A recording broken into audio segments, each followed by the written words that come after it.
Bonjour, merci d'être présent et présente pour cette conférence sur le dénialisme, le climato-scepticisme et l'influence médiatique, qui traitera de la façon dont on pourrait gagner la bataille de l'information sur tout ce qui est lié à la transition climatique dans les médias. Pour le déroulé de cette conférence, on va commencer par une introduction et par David Chavalarias qui va nous permettre de poser les constats. Définir le climato-scepticisme, définir le dénialisme climatique, s'interroger aussi sur ces leviers, à qui profite le crime finalement. Et ensuite, on ira sur une conférence qui sera plutôt débattue entre du coup nos trois intervenants, donc encore une fois David Chavalarias, Thomas Wagner et puis Annelise Vernière, que je vais laisser du coup se présenter maintenant.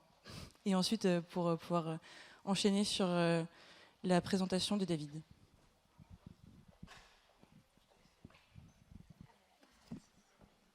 C'est bon, ça marche.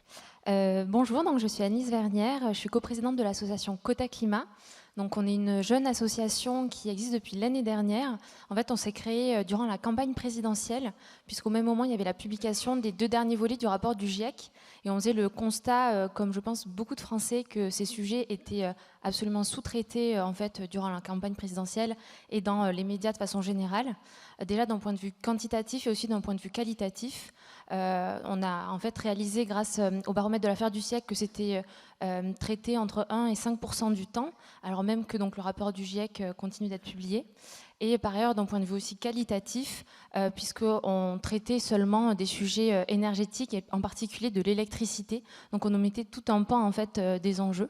Donc voilà, on a créé l'association l'année dernière et donc globalement on fait de la veille quotidienne sur les réseaux sociaux. On met en avant en fait les bonnes pratiques journalistiques, le bon traitement médiatique et aussi les articles ou les émissions qui selon nous posent problème puisqu'ils nuisent, disons, à notre bonne compréhension des enjeux et à notre mise en action collective.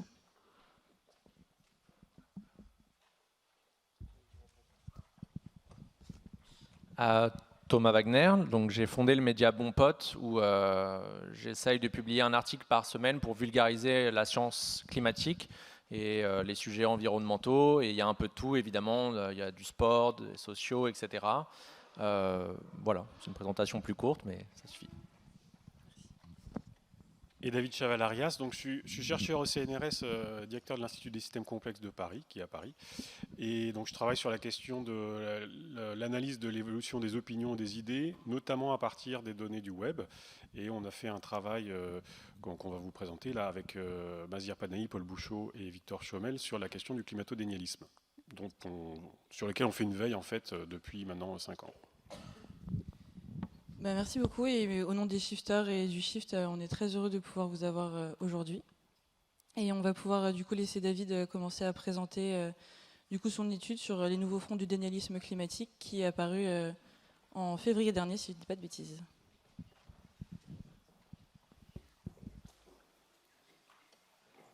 Très bien. Alors, juste que je vois un peu mon écran aussi. Donc, on est tous convaincus, j'imagine, dans cette salle, hein, de la question du dérèglement climatique. Là, vous avez juste une petite illustration de ces effets avec la même photo prise du même endroit à quelques dizaines d'années d'intervalle. Mais est-ce que vous savez, donc entre 2021 et 2022, quelle a été l'évolution du climato-dénialisme en France? Est-ce que vous avez une idée? Donc, entre 2021 et 2022, quels sont les X et Y?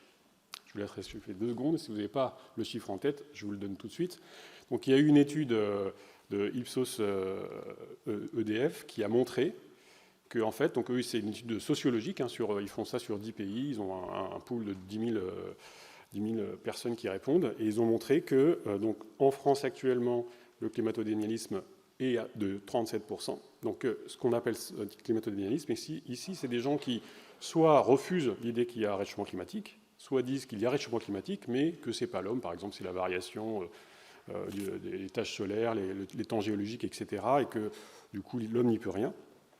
Et donc, la proportion des personnes qui pensent qu'il n'y a pas un réchauffement climatique ou que ce n'est pas l'homme a bondi un an, est passé donc de 29 à 37%. Et quand on regarde la catégorie en fait, des personnes qui sont concernées par cette augmentation, on voit que c'est plutôt les gens qui pensent que finalement ce n'est pas l'homme et que de toute façon donc, on n'y peut pas grand-chose.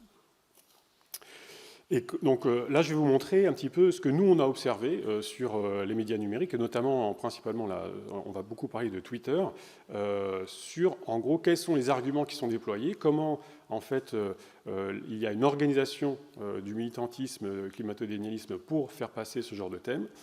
Et si on regarde, en gros, les principaux arguments, hein, un petit peu un florilège, on a ça, hein, le fait qu'il n'y a pas de changement climatique, mais sinon, c'est qui ces scientifiques qui disent qu'il y a un réchauffement climatique? Donc on va attaquer directement les scientifiques et leur expertise, dire qu'il y a un peu un agenda politique derrière, dire qu'il y a finalement il n'y a pas de consensus, dire que c'est parce que c'est la variabilité du climat, et puis même jusqu'à dire que finalement le CO2 c'est bon pour la planète, et s'il n'y avait pas de CO2, la vie ne pourrait pas exister. Donc il y a plein d'arguments comme ça. Et la question qu'on va se poser là, c'est comment est-ce que, malgré tous les constats que l'on peut voir, on peut continuer à avoir ce genre d'arguments en ligne, et qui, effectivement, hors ligne aussi, a un certain écho. Alors, on ne sait pas qui a créé quoi, mais bon, on va voir que, a priori, le sens réseaux sociaux vers vie réelle est assez actif. Donc, déjà pour commencer, quelques nuances du climato-dénialisme. Donc, il y en a qu'on a tout à fait en tête. Hein. Donc, déjà, tous les énergies fossiles. On sait, par exemple, suite à une banqueroute d'une grande entreprise minière de charbon, qu'ils financent directement des lobbyistes qui vont aller, après, propager la bonne information, enfin, plutôt la mauvaise information, d'ailleurs, soit auprès des politiques, soit sur les réseaux sociaux. Donc là, c'est le détail qu'on a trouvé dans les comptes de cette entreprise après qu'elle ait fait faillite. On sait bien aussi que ExxonMobil, par exemple, a milité de manière très longtemps sur ce thème-là, et qu'en 2021, donc, le directeur des relations fédérales d'ExxonMobil a été pris la main dans le sac, d'une certaine manière, hein, à dire que, bien sûr, lui, il interagissait quasiment quotidiennement avec des sénateurs, notamment Manchin, et qui s'est avéré un an plus tard bloqué, alors qu'il était démocrate, hein, bloqué des initiatives de Biden dans ce sens-là. Avec des arguments, bien sûr, du type, bien sûr qu'on défend nos intérêts et on milite pour le climato-dénialisme, mais il n'y a rien d'illégal à ça, il faut bien tenir compte de nos actionnaires. Donc ça, c'est le climato-dénialisme un peu classique à la papa. Un climato-dénialisme politique aussi, donc là, on va attaquer les arguments climatiques, mais plus pour attaquer son adversaire. Donc là, par exemple, il y a un épisode un peu abracadabrantesque qui s'est passé sous Trump. Il y avait Alexandria Ocasio-Cortez qui faisait un meeting dans une mairie, et il y a une militante qui s'est levée, qui avait écrit sur son t-shirt « Eat the baby », donc « manger les bébés », et qui s'est développé tout un discours comme quoi en disant « je suis évidemment pour vous », etc. Et puis il faudrait même aller plus loin, et il faudrait manger les bébés, et comme ça va résoudre le problème du réchauffement climatique. Et en fait, ça, c'était un coup monté, c'est-à-dire que ce n'était pas du tout une militante démocrate, c'était une militante républicaine, plutôt tendance alt-right. Et en fait, tout était préparé, ça a été filmé dans la salle, immédiatement diffusé sur les réseaux sociaux. Et là, l'idée, c'était de dénigrer ces démocrates qui s'alarmaient sur le réchauffement climatique et essayer de gagner des points politiques. On en a même retrouvé jusqu'à chez Amazon, des ventes de t-shirts. Donc là, on ne sait pas si c'est juste une conséquence de ça ou un climato-dénialiste opportuniste pour essayer de surfer sur la vague, mais on ne peut pas ignorer aussi ou négliger le fait que certains vont essayer de faire de l'argent juste sur ce genre de thème. Et puis là, on va commencer à parler aussi d'une autre nuance qui est en train de monter très très fort, c'est le climato-dénialiste version un peu complotiste. Donc là, par exemple, ça c'est un membre de QAnon qui interpelle le CNRS, c'était suite à notre étude, en disant « mais est-ce que vous pouvez nous expliquer pourquoi il y a des brevets de faux soleil artificiel, etc. etc. » Et en fait, on a plein de types de messages sur Twitter qui sont climato-dénialistes, mais avec cette tendance, on nous manipule, on utilise le climat pour faire du contrôle de population, etc. etc. Donc là, vous avez des exemples où on va lier notamment, par exemple, le fait de faire de la dépopulation, etc., pour d'utiliser le changement climatique, en gros, à des fins politiques, mais vraiment complotistes. Et puis, par exemple, il y a eu ce tweet-là qui a fait un gros buzz cet été, mais notamment un buzz artificiel, on reviendra dessus, mais en gros, c'est une vidéo qui a été postée par plusieurs comptes au même moment, plein de fois, où il y a donc un directeur technique de CNN qui, soi-disant, se serait fait prendre en disant que le changement climatique, maintenant, serait le nouveau cheval de bataille des démocrates pour contrôler les populations. Et le thème, c'est de dire, maintenant que le Covid est terminé, vous allez voir, ça va être le réchauffement climatique. Donc un narratif un peu complotiste avec des grosses ficelles. Donc on va un peu observer toutes ces nuances de climato-scepticisme et voir comment ça s'organise en ligne. Pour ça, on va utiliser donc notamment les plateformes et les outils qu'on a développés au CNRS, donc avec Mazir Panahi et Paul Bouchot, Victor Chemel. Donc on a un observatoire de Twitter depuis 2015 maintenant. Tout ce qui se dit, ou quasiment, sur le changement climatique au niveau mondial en français et en anglais, on l'absorbe. On a à peu près entre 500 000 et 2 millions de tweets par jour, et on analyse en fait qu'est-ce qui se dit, comment ça se dit, comment se font ces alliances-là. Et sur en gros 2 ans, entre 2021 et 2023, juste pour vous donner une idée, on a identifié parmi les comptes les plus actifs à peu près 1 million de comptes qui sont on va dire pro-climat, c'est-à-dire en gros qui reconnaissent le constat du GIEC et pensent qu'il faut faire quelque chose, et 330 000 qui sont climato-dénialistes. Donc vous voyez, il y a la proportion, ils sont quand même minoritaires, mais on va voir que en fait, la dynamique est en train de changer sur les réseaux sociaux. Alors juste pour vous donner une idée de ce que ça donne, du type de médias qu'on a, ça c'est nos observations. C'est ce qu'on peut observer. Donc quand vous collectez tous les tweets, vous collectez toutes les interactions entre les personnes, et ici vous avez en gros 200 000 comptes, chaque point est un compte Twitter, et tiens, c'est la fin. Voilà, on va refaire. Donc ici chaque point est un compte Twitter, et puis les liens entre les comptes, c'est les liens de retweet, donc quand les gens échangent de l'information entre eux. Et vous voyez que quand on visualise tout cela, eh bien, il y a 2 grands blocs qui se séparent. En haut, vous avez tous les pro-climat qui sont après organisés en différentes nuances de vert qui sont en fait les sous-communautés géographiques. Et en bas, vous avez les climato-sceptiques et climato-dénialistes, donc notamment avec beaucoup de MAGA, donc Make America Great Again. Et on a ces genres d'observations donc maintenant depuis 5 ans. Et ce qui est intéressant, c'est qu'en fait, ces formes-là, elles vont changer, elles vont évoluer, et je vais vous montrer un peu comment ils s'organisent, et notamment comment c'est possible de maintenir un agrégat comme ça de gens convaincus, c'est quand même 330 000 personnes, malgré tout ce que l'on voit sur le climat.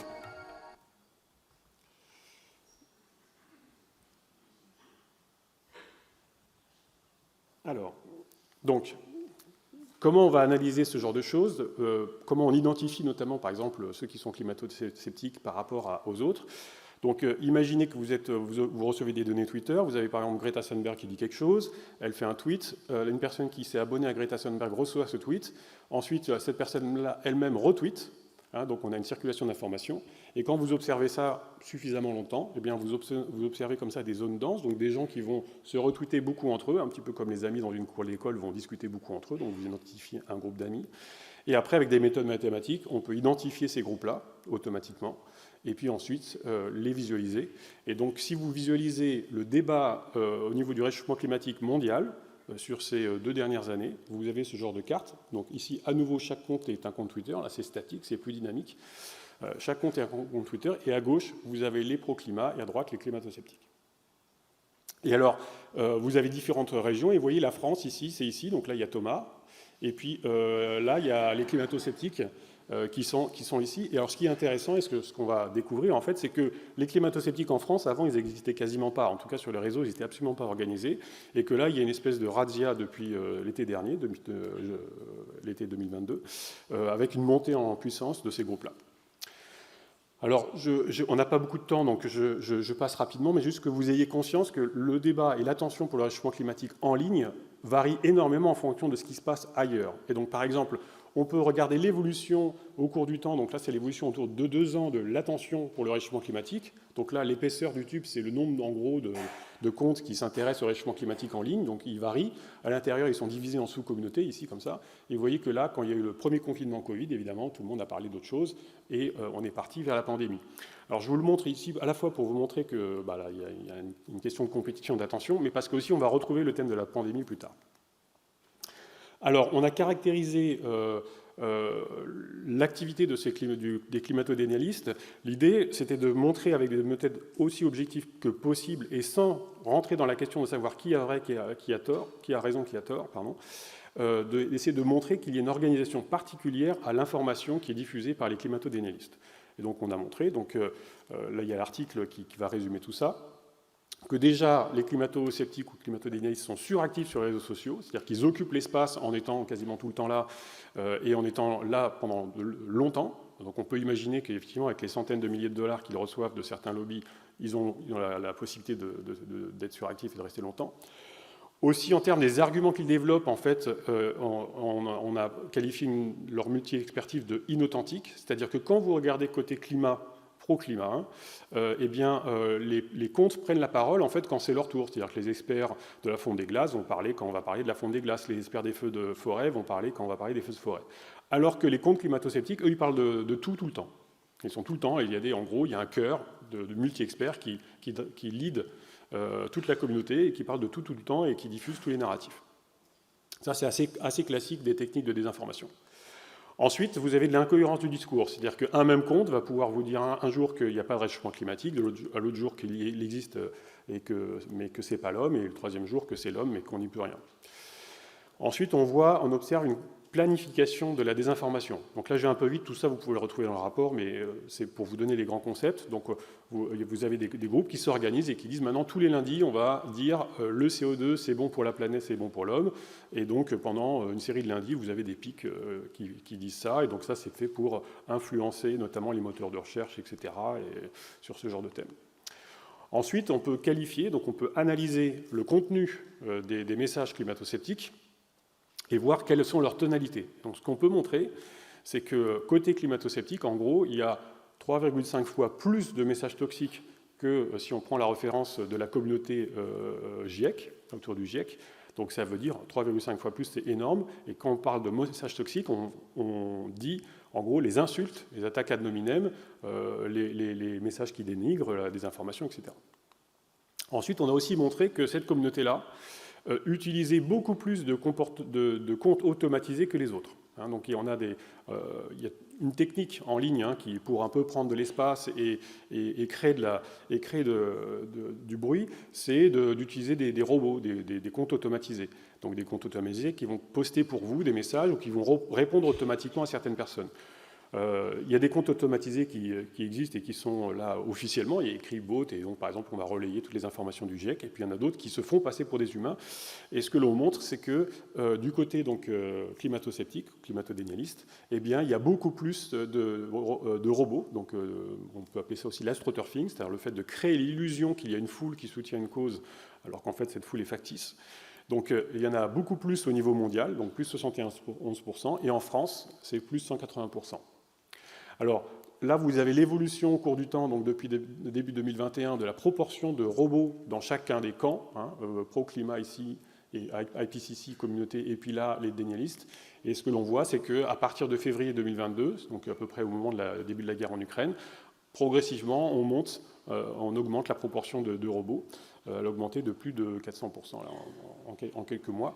Et donc là, ça aussi, c'est la signature d'opérations en fait, de désinformation, sachant que quand même, ce qui est à remarquer, c'est que les robots, en tout cas sur notre échantillon, c'est pas la majorité. La majorité des échanges, c'est que ça reste entre humains. Là, vous avez 6% de robots, mais par rapport à ce qui se fait par ailleurs, par exemple dans les autres communautés, c'est énorme.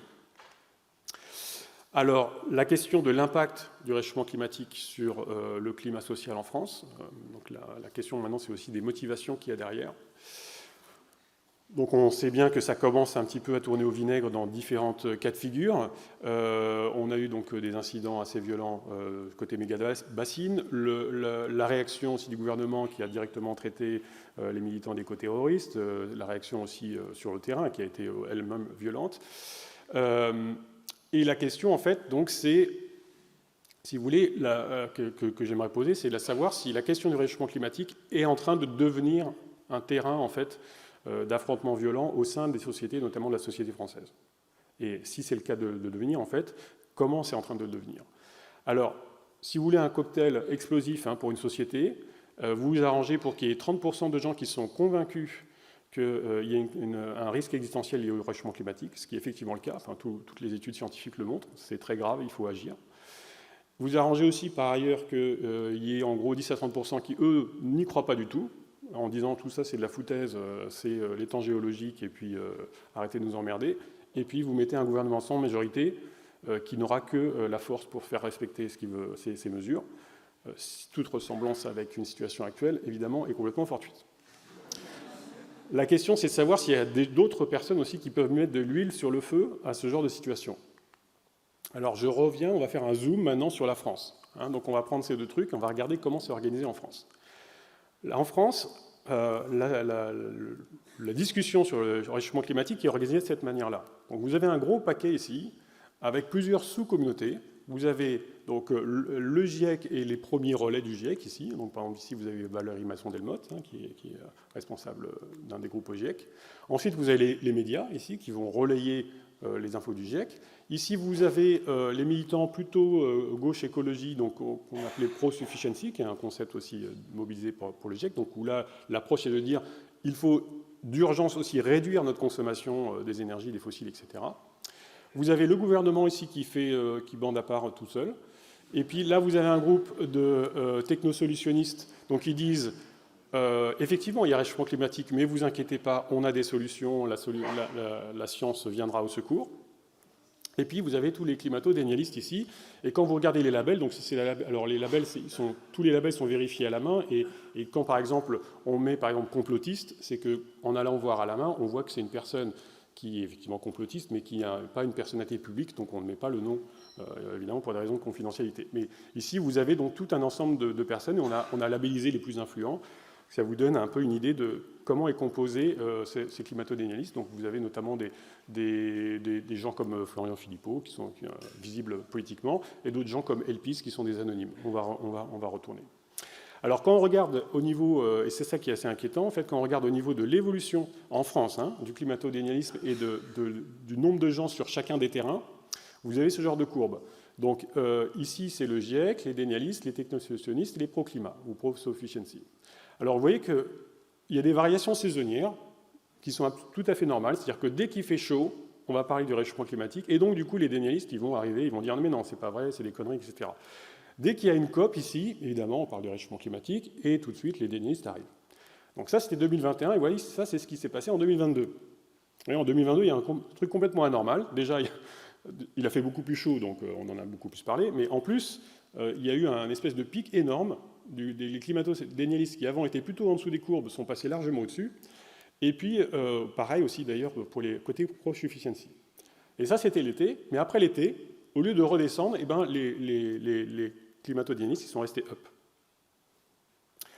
Alors la question c'est comment et qu'est-ce qui circule là-dedans et pourquoi c'est devenu comme ça. Alors là c'est juste en termes d'illustration le type de message qui a le plus circulé dans chacune des communautés. Alors c'est juste au hasard, j'ai pris celui qui a le plus circulé, donc c'est pas forcément toujours très illustratif de l'ensemble, mais ce qui est intéressant c'est de regarder que sur le côté climato-sceptique là, ce qui a le plus circulé à l'époque où j'avais regardé ça, c'était un discours complotiste, de dire maintenant le Covid est en train de mourir et donc vous avez le retour en force du climat. Donc là on a vraiment typiquement la nuance, c'est pas du tout les énergies fossiles etc, c'est vraiment le Covid. Après ça peut être un faux nez pour quelque chose d'autre, mais bon. Alors la question c'est d'où ils viennent ces climato-dénialistes, parce que nous on observe donc depuis 5 ans ces comptes sur le thème climat. Par ailleurs, on a aussi un observatoire de la politique française depuis 5 ans. Donc on a aussi l'observatoire. On a regardé évidemment s'il y avait des recoupements. Alors ça c'est la politique française, l'évolution depuis 5 ans. Donc ça c'est la même représentation. Vous avez, là c'est un peu plus petit, donc chaque point est un compte. Twitter, les liens là c'est les interactions. Et là vous avez le paysage français tel qu'il était en 2016 et le paysage français tel qu'il était en 2022. Donc tout ça c'est détaillé dans ce bouquin-là. Je vous montre ça juste pour vous montrer que le paysage français politique, lui, il a complètement changé. Il s'est transformé d'un paysage un peu classique, on allait de la gauche ici jusqu'à l'extrême droite, à en fait un paysage où pour aller de la gauche à l'extrême droite, on passe directement par ce groupe-là, donc qui est autour de Florian Philippot, Dupont-Aignan et Huppert Asselineau, qui est en fait un groupe intrinsèquement complotiste et qui s'est développé pendant la pandémie.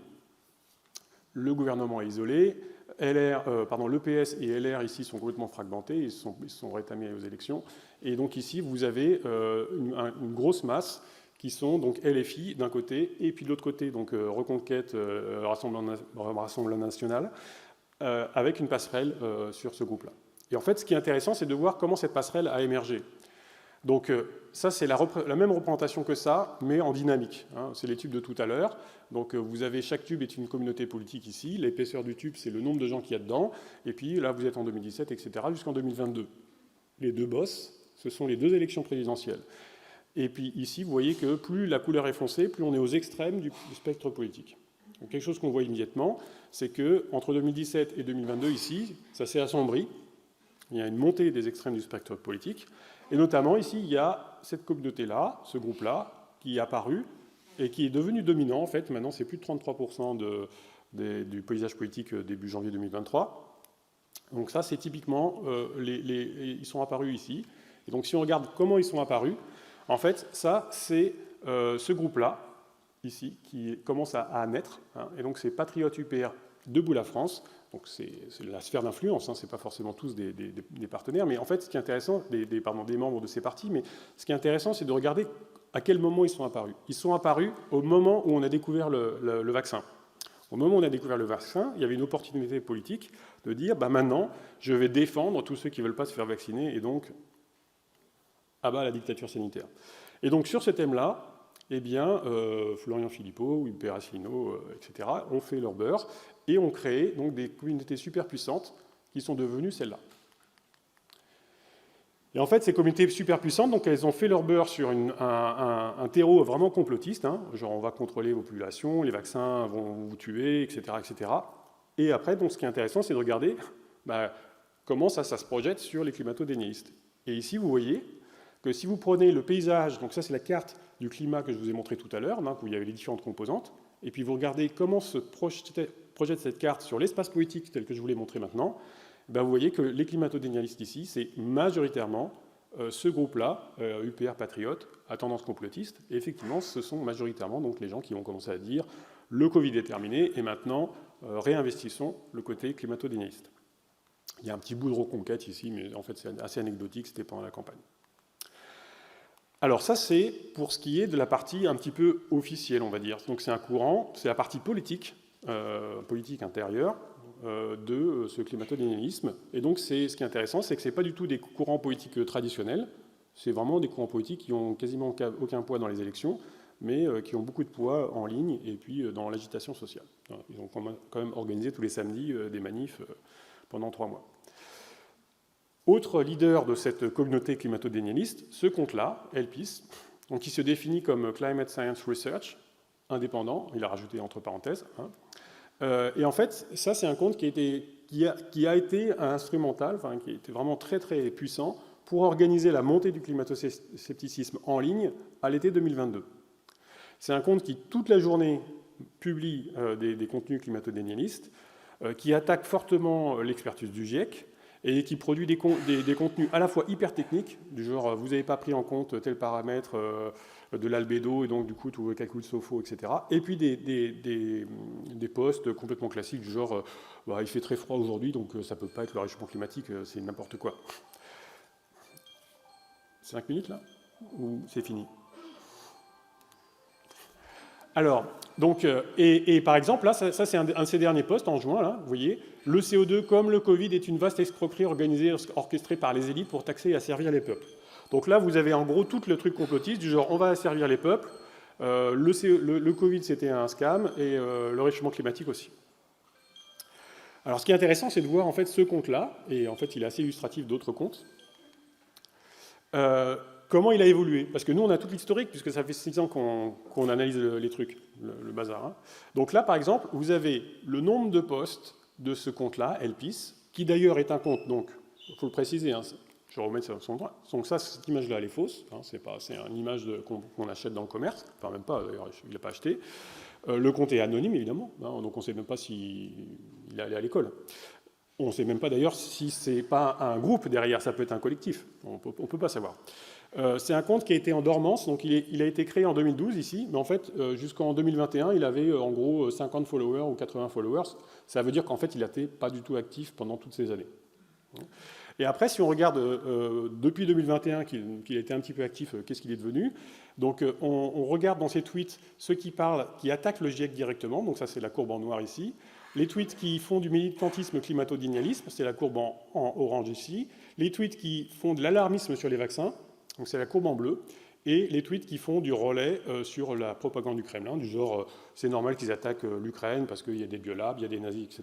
Et bien vous voyez un truc assez intéressant, c'est-à-dire qu'en fait, ce type-là, ou ce compte, hein, parce qu'on ne sait pas qui y a derrière, ce compte qui se définit comme expert indépendant du climat, en fait, jusqu'à en gros février, mars, avril 2022, il était plutôt biostatisticien expert du Covid. Donc en fait, c'est toutes ces périodes-là, c'est uniquement des posts Covid. Ensuite, donc, il a relayé un peu la propagande du Kremlin, et après, il s'est redéfini expert du climat, il a changé toutes ses photos, etc., etc. Et d'ailleurs, quand on regarde l'évolution de ses profils, c'est assez marrant, il tâtonne, il essaie de trouver le truc qui marche le mieux. Et puis, non seulement ça, mais il attaque donc, le côté climato-dénialisme, mais en plus, c'est assez intéressant parce qu'il commence à s'ingérer aussi sur des trucs un peu géopolitiques, en disant l'Europe essaye aussi de contrôler l'Afrique en essayant de réduire les énergies fossiles, etc., etc. Ça, c'est ce tweet qui est ici. Et si on regarde de manière plus générale donc, les gens qui ont fait du climato-dénialisme autour de ce compte Elpis, donc qui sont dans cette communauté marron, eh bien, on s'aperçoit en fait qu'effectivement, c'est des gens, pour la plupart, qui ont sauté d'une polémique à l'autre.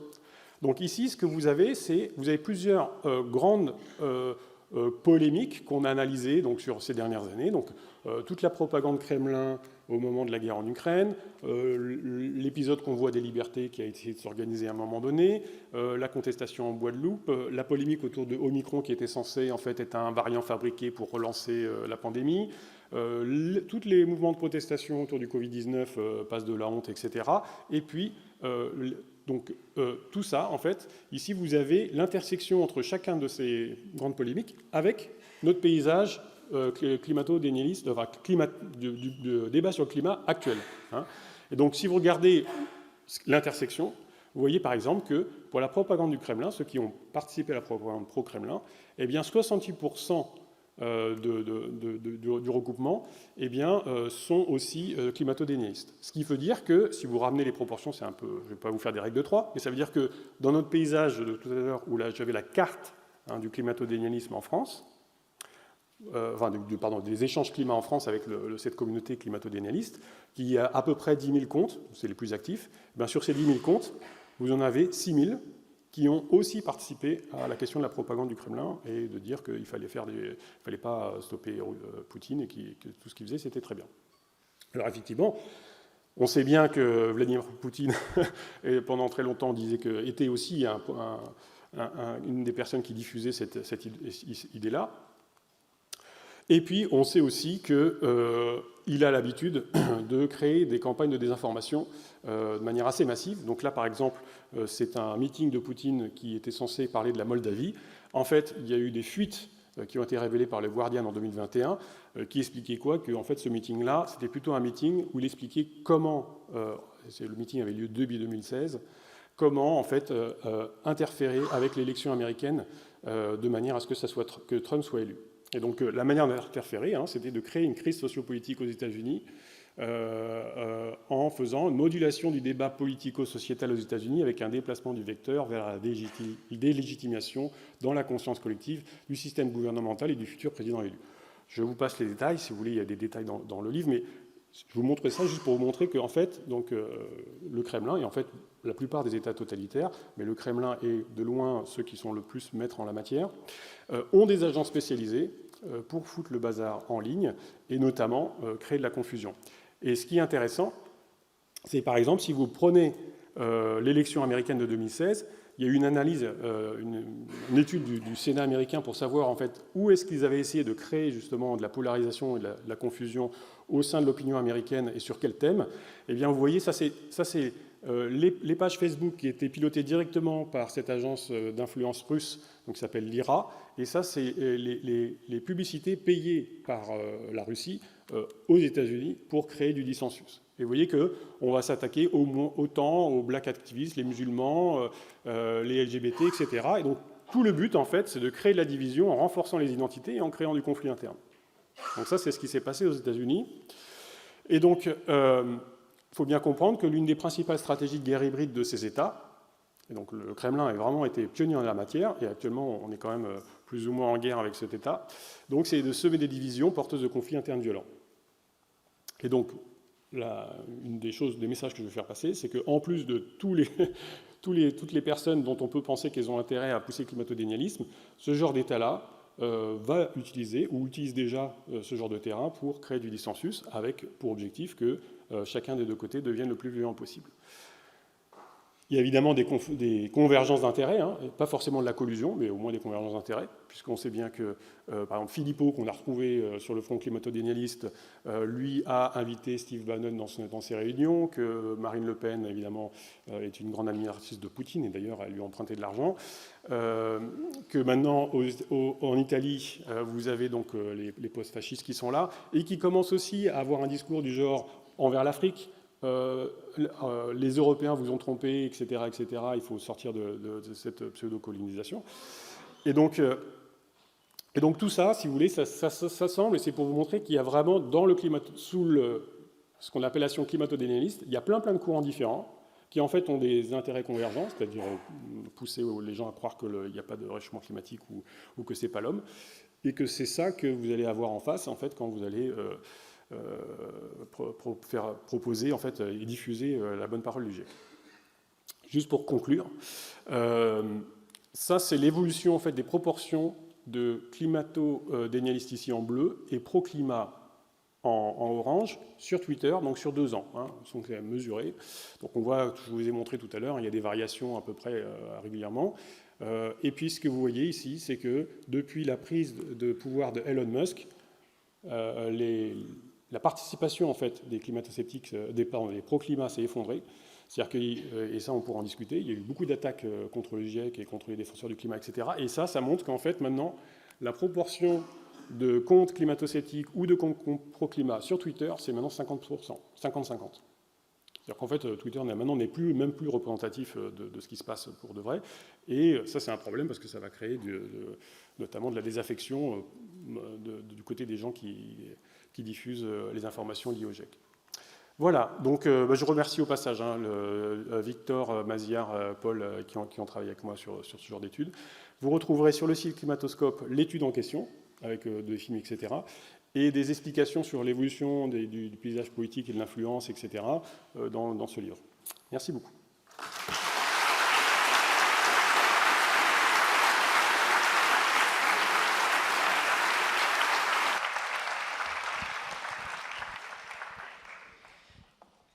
Merci David pour cette présentation, en plus, qui est d'autant plus intéressante compte tenu des discussions qu'on a pu avoir hier sur le besoin du coup de quantifier aussi des phénomènes sociopolitiques. On se rend compte qu'avec ce genre d'études, on est capable aussi de caractériser des faits. Une fois qu'on a des faits caractérisés, potentiellement d'agir contre. Du coup, une première question peut-être pour Thomas. Comment est-ce que toi, du coup, avec Bonpote, tu perçois ces phénomènes dénialistes, climato-sceptiques ? Est-ce que tu es confronté à des comptes qui vont venir te dénigrer en permanence, à des violences particulières lorsque tu vas publier un article, par exemple ? Ah non, il y a consensus. Je n'ai jamais eu quelqu'un venir critiquer mon contenu. Je vais d'abord remercier David pour son étude que j'ai vulgarisée sur Bonpote en article en février de mémoire, février 2023. Et son étude, moi j'avais un sentiment depuis l'été 2022 qu'il y avait un regain du climato-scepticisme. Et je me disais, j'avais 2-3 tendances comme ça. Et en fait, j'ai écrit en privé à Valérie Masson-Delmotte et elle me dit « Ah, mais tu devrais contacter David ». Et quand j'ai eu David, on a échangé 1 heure, mais l'excitation intellectuelle que j'ai eue quand il m'a envoyé les bribes de son étude avec le nuage de points, et en fait, tout s'éclairait d'un coup. Et son étude est incroyable. Il faut la lire entièrement. Elle fait que 35 pages, quelque chose comme ça. mais ça vaut vraiment, vraiment le coup de la lire parce qu'il y a tout dedans et il y a toutes les tendances actuelles avec les climato-sceptiques. Alors, on sait que politiquement, ça ne paye pas beaucoup d'être climato-sceptique, mais c'est une vraie tendance quand même qui revient. Il a montré l'étude tout à l'heure, donc fonction des sondages, là c'était Ipsos je crois, il y a quand même entre 20 et 40% de climato-sceptiques en France. J'imagine qu'il n'y en a pas beaucoup dans la salle, mais sinon, enfin, vous pouvez lever la main.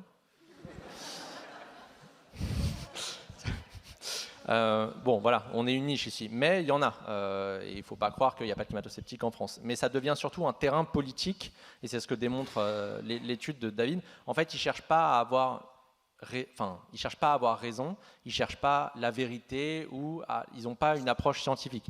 Leur but, et leur unique but, c'est d'exister politiquement. Je pense notamment au compte Elpis, là, que moi j'ai bloqué il y a 1 an, et je n'avais pas vu l'essor qu'il avait, parce qu'il était, je sais pas, il devait avoir 1000 ou 2000. Bon, moi, chaque type qui arrive, il dit le GIEC, c'est des escrocs, je bloque en fait. J'ai un bouton, je bloque. C'est un réflexe. Et en fait, ce compte-là, on ne sait pas qui vraiment est derrière. Il y a les climato-réalistes en France, c'est une association d'abrutis, enfin, on peut le dire vraiment, qui ont inspiré notre livre d'ailleurs, donc merci à eux. Mais en gros, ces gens-là maintenant ont 20 000 followers et ce compte, à chaque fois qu'il tweet, là, il a entre 100 et 1000 réactions, ce qui commence à être conséquent. Et surtout, il commence à attaquer nommément les auteurs et autrices du GIEC. Je sais qu'ils ont attaqué Valérie Masson-Delmotte, Christophe Cassou, moi, mais bon, moi je les avais bloqués donc je n'avais même pas vu. Mais on est là confronté directement et surtout depuis 2 mois, il y a une violence sur les réseaux sociaux et notamment sur Twitter. Enfin, c'est dément. Vraiment, allez regarder, vous lancez Twitter, vous regardez Bon Pote, chacun des tweets. Hier, j'ai fait un tweet sur l'empreinte carbone d'Elon Musk et de Bernard Arnault. Bon, il y avait 100, 200, 300 insultes, quoi. Et c'était ça, et c'est ça depuis 2 ou 3 semaines. Donc il y a un vrai regain. Il ne faut pas le négliger parce que ce qu'a souligné, c'était l'une des dernières idées de David. Très sincèrement, je pense que c'est que le début. Encore une fois, le climat n'est pas un sujet. Ça va devenir un sujet. Mais ça n'est pas encore vraiment un sujet. C'est un sujet pour nous tous ici, mais ça n'est pas encore vraiment un sujet. Et quand ça va le devenir, il va y avoir de l'ingérence de partout, donc y compris des partis politiques, mais surtout une ingérence extérieure. Très sincèrement, moi je suis Total, par exemple. Je fais plusieurs milliards de profits. Je vous assure que je prends 1 ou 2 millions pour désinformer. Mais je n'hésite pas. Bon, ils n'ont aucune éthique Total, il faut le rappeler. Enfin, ils ont menti sur les conséquences de leurs activités depuis 1971. Donc il ne faut pas s'attendre à ce que Total soit des enfants de cœur. Mais ça, c'est qu'un exemple. On peut aussi prendre l'exemple de pays exportateurs d'énergie fossile. Ne croyez pas que l'Arabie Saoudite ne va pas investir, que la Russie ne va pas investir, etc. Ils ont tout intérêt à le faire. Ils sont déjà, et c'est officiellement, et je ne cache rien ici, puisque c'est relaté dans la presse, ils sabordent les négociations climatiques, c'est déjà le cas. Donc ils ont tout intérêt à investir, faire de l'astroturfing, ce qu'a montré l'étude, investir, et ça ne coûte rien. Aujourd'hui, ça coûte beaucoup moins cher qu'avant. Vous dépensez quelques millions pour désinformer, pour faire croire que le changement climatique n'est pas forcément anthropique, etc. Et c'est extrêmement rentable pour eux pour continuer le business as usual. Il faut avoir ça en tête et ne surtout pas croire que ça ne va pas venir. Je pense vraiment qu'on n'est qu'au début de tout ça. Merci, c'était très complet en tout cas pour ton côté. Et toi, Agnès, du coup, de ton côté, avec Quota Climat, je sais que vous observez aussi ces choses-là et vous êtes aussi du côté de la proposition de solutions. Question de pédagogie, question aussi médiatique. Pourquoi est-ce que les médias traditionnels ne sont pas aussi plus intéressés potentiellement par la question climatique ? Est-ce que tu as des éléments du coup à nous apporter là-dessus de ton côté ? Oui, tout à fait. Mais déjà, effectivement, avant de lancer Quota Climat, c'est vrai que je pensais que le climato-scepticisme, disons, était moins présent ou existait moins. Et en fait, en faisant ce travail de veille, on sort des médias qu'on a l'habitude de consommer. Et donc, on va aller chercher ailleurs, disons, et on réalise à quel point c'est encore ultra présent.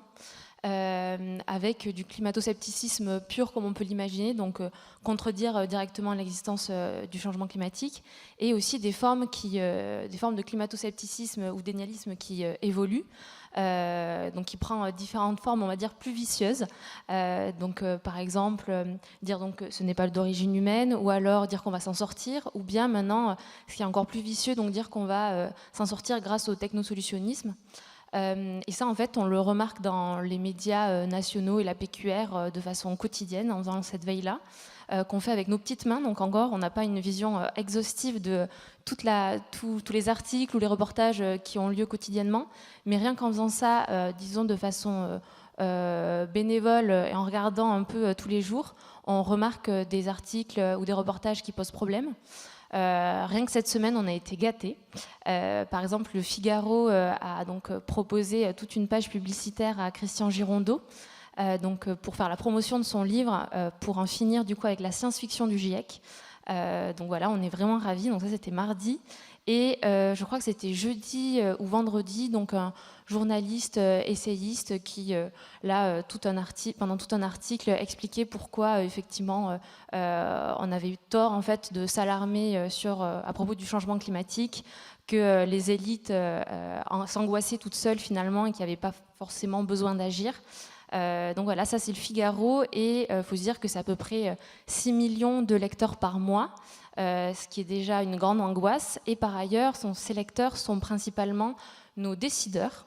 Donc c'est assez inquiétant aussi, puisque au final ce sont les personnes, donc les principaux dirigeants ou alors les classes sociales supérieures qui consomment ce type d'articles et qui en fait sont désinformés au quotidien.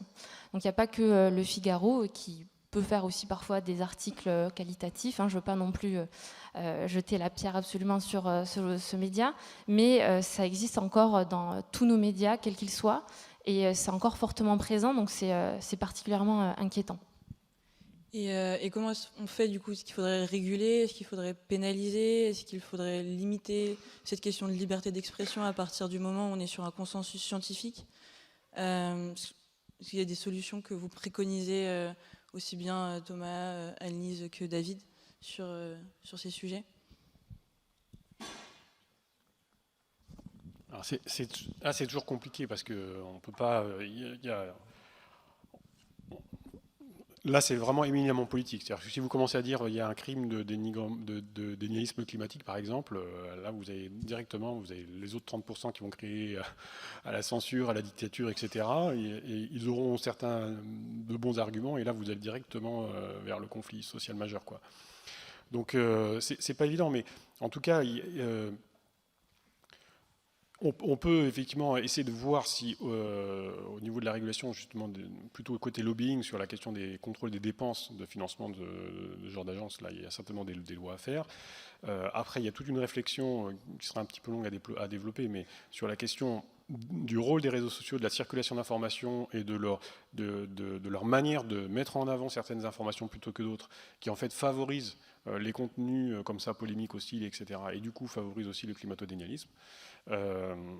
Donc il y a aussi après des questions évidemment d'éducation, mais en termes d'un point de vue juridique, je pense qu'on va être assez rapidement court, on va dire, sur ces questions-là, parce qu'on est quand même si le réchauffement climatique est avéré, on ne peut pas mettre quelqu'un en prison juste parce qu'il dit qu'il n'y croit pas. Ça serait quand même dépasser un peu les bornes, je pense. Personne n'adhérait à ce genre de choses. Donc voilà, c'est vraiment très très compliqué. Mais juste, je rajoute aussi une petite chose par rapport à ce qu'on a dit tout à l'heure. Une des choses que je vous ai montré tout à l'heure sur, par exemple, la stratégie d'États comme le Kremlin pour créer de la division et de la violence intérieure. Parce que vraiment, il y a un objectif pour certains, c'est vraiment de créer, d'affaiblir les démocraties en créant du conflit. Ce que je vous ai montré sur les images où on voyait ce qui s'était passé aux États-Unis, c'est qu'ils avaient financé donc, des publicités à destination des groupes LGBT, noirs, etc. Le but, c'est d'exciter chacun des groupes. Et donc, pour cette catégorie de désinformation climatique et d'acteurs, il est très probable aussi que maintenant ou dans le futur, il y ait aussi des comptes, donc des faux comptes en ligne, qui essayent d'exciter les groupes qui soient plutôt côté pro-climat. Pour leur dire, les actions comme Sainte-Soline, ça ne suffit pas, il faut aller plus loin, frapper plus fort, etc. etc. Ça va aussi arriver. Donc il y a aussi des deux côtés, en fait, mais aussi en interne, à être vigilant sur ce genre d'action qui va certainement arriver. Mais bon, là, je n'ai pas répondu directement. C'est un petit aparté, mais c'est important d'en avoir conscience.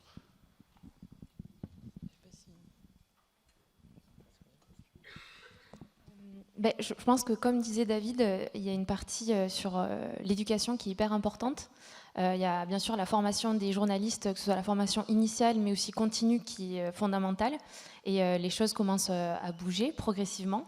Il y a par exemple la conférence des écoles du journalisme qui a adhéré à la charte pour un journalisme à la hauteur de l'urgence écologique l'année dernière et qui s'est engagée donc, à introduire davantage de cours sur ces sujets donc, dans chacune des écoles de journalisme. Par exemple, l'école de journalisme de Lille aussi qui a intégré des cours obligatoires dans le tronc commun, donc tout ça, ça bouge. Et au sein des rédactions elles-mêmes, il y a certains médias qui sont engagés, en particulier là, depuis un an, à proposer des formations qui, je crois, pour l'instant ne sont pas obligatoires, mais en tout cas des formations à disposition de leurs journalistes. Donc ça reste aussi partiel, parce que tous les médias ne se sont pas engagés dans des chartes ou autres sur ce sujet. Mais en tout cas, il y a une prise de conscience qui évolue, donc ça c'est hyper intéressant. Peut-être qu'au niveau de la...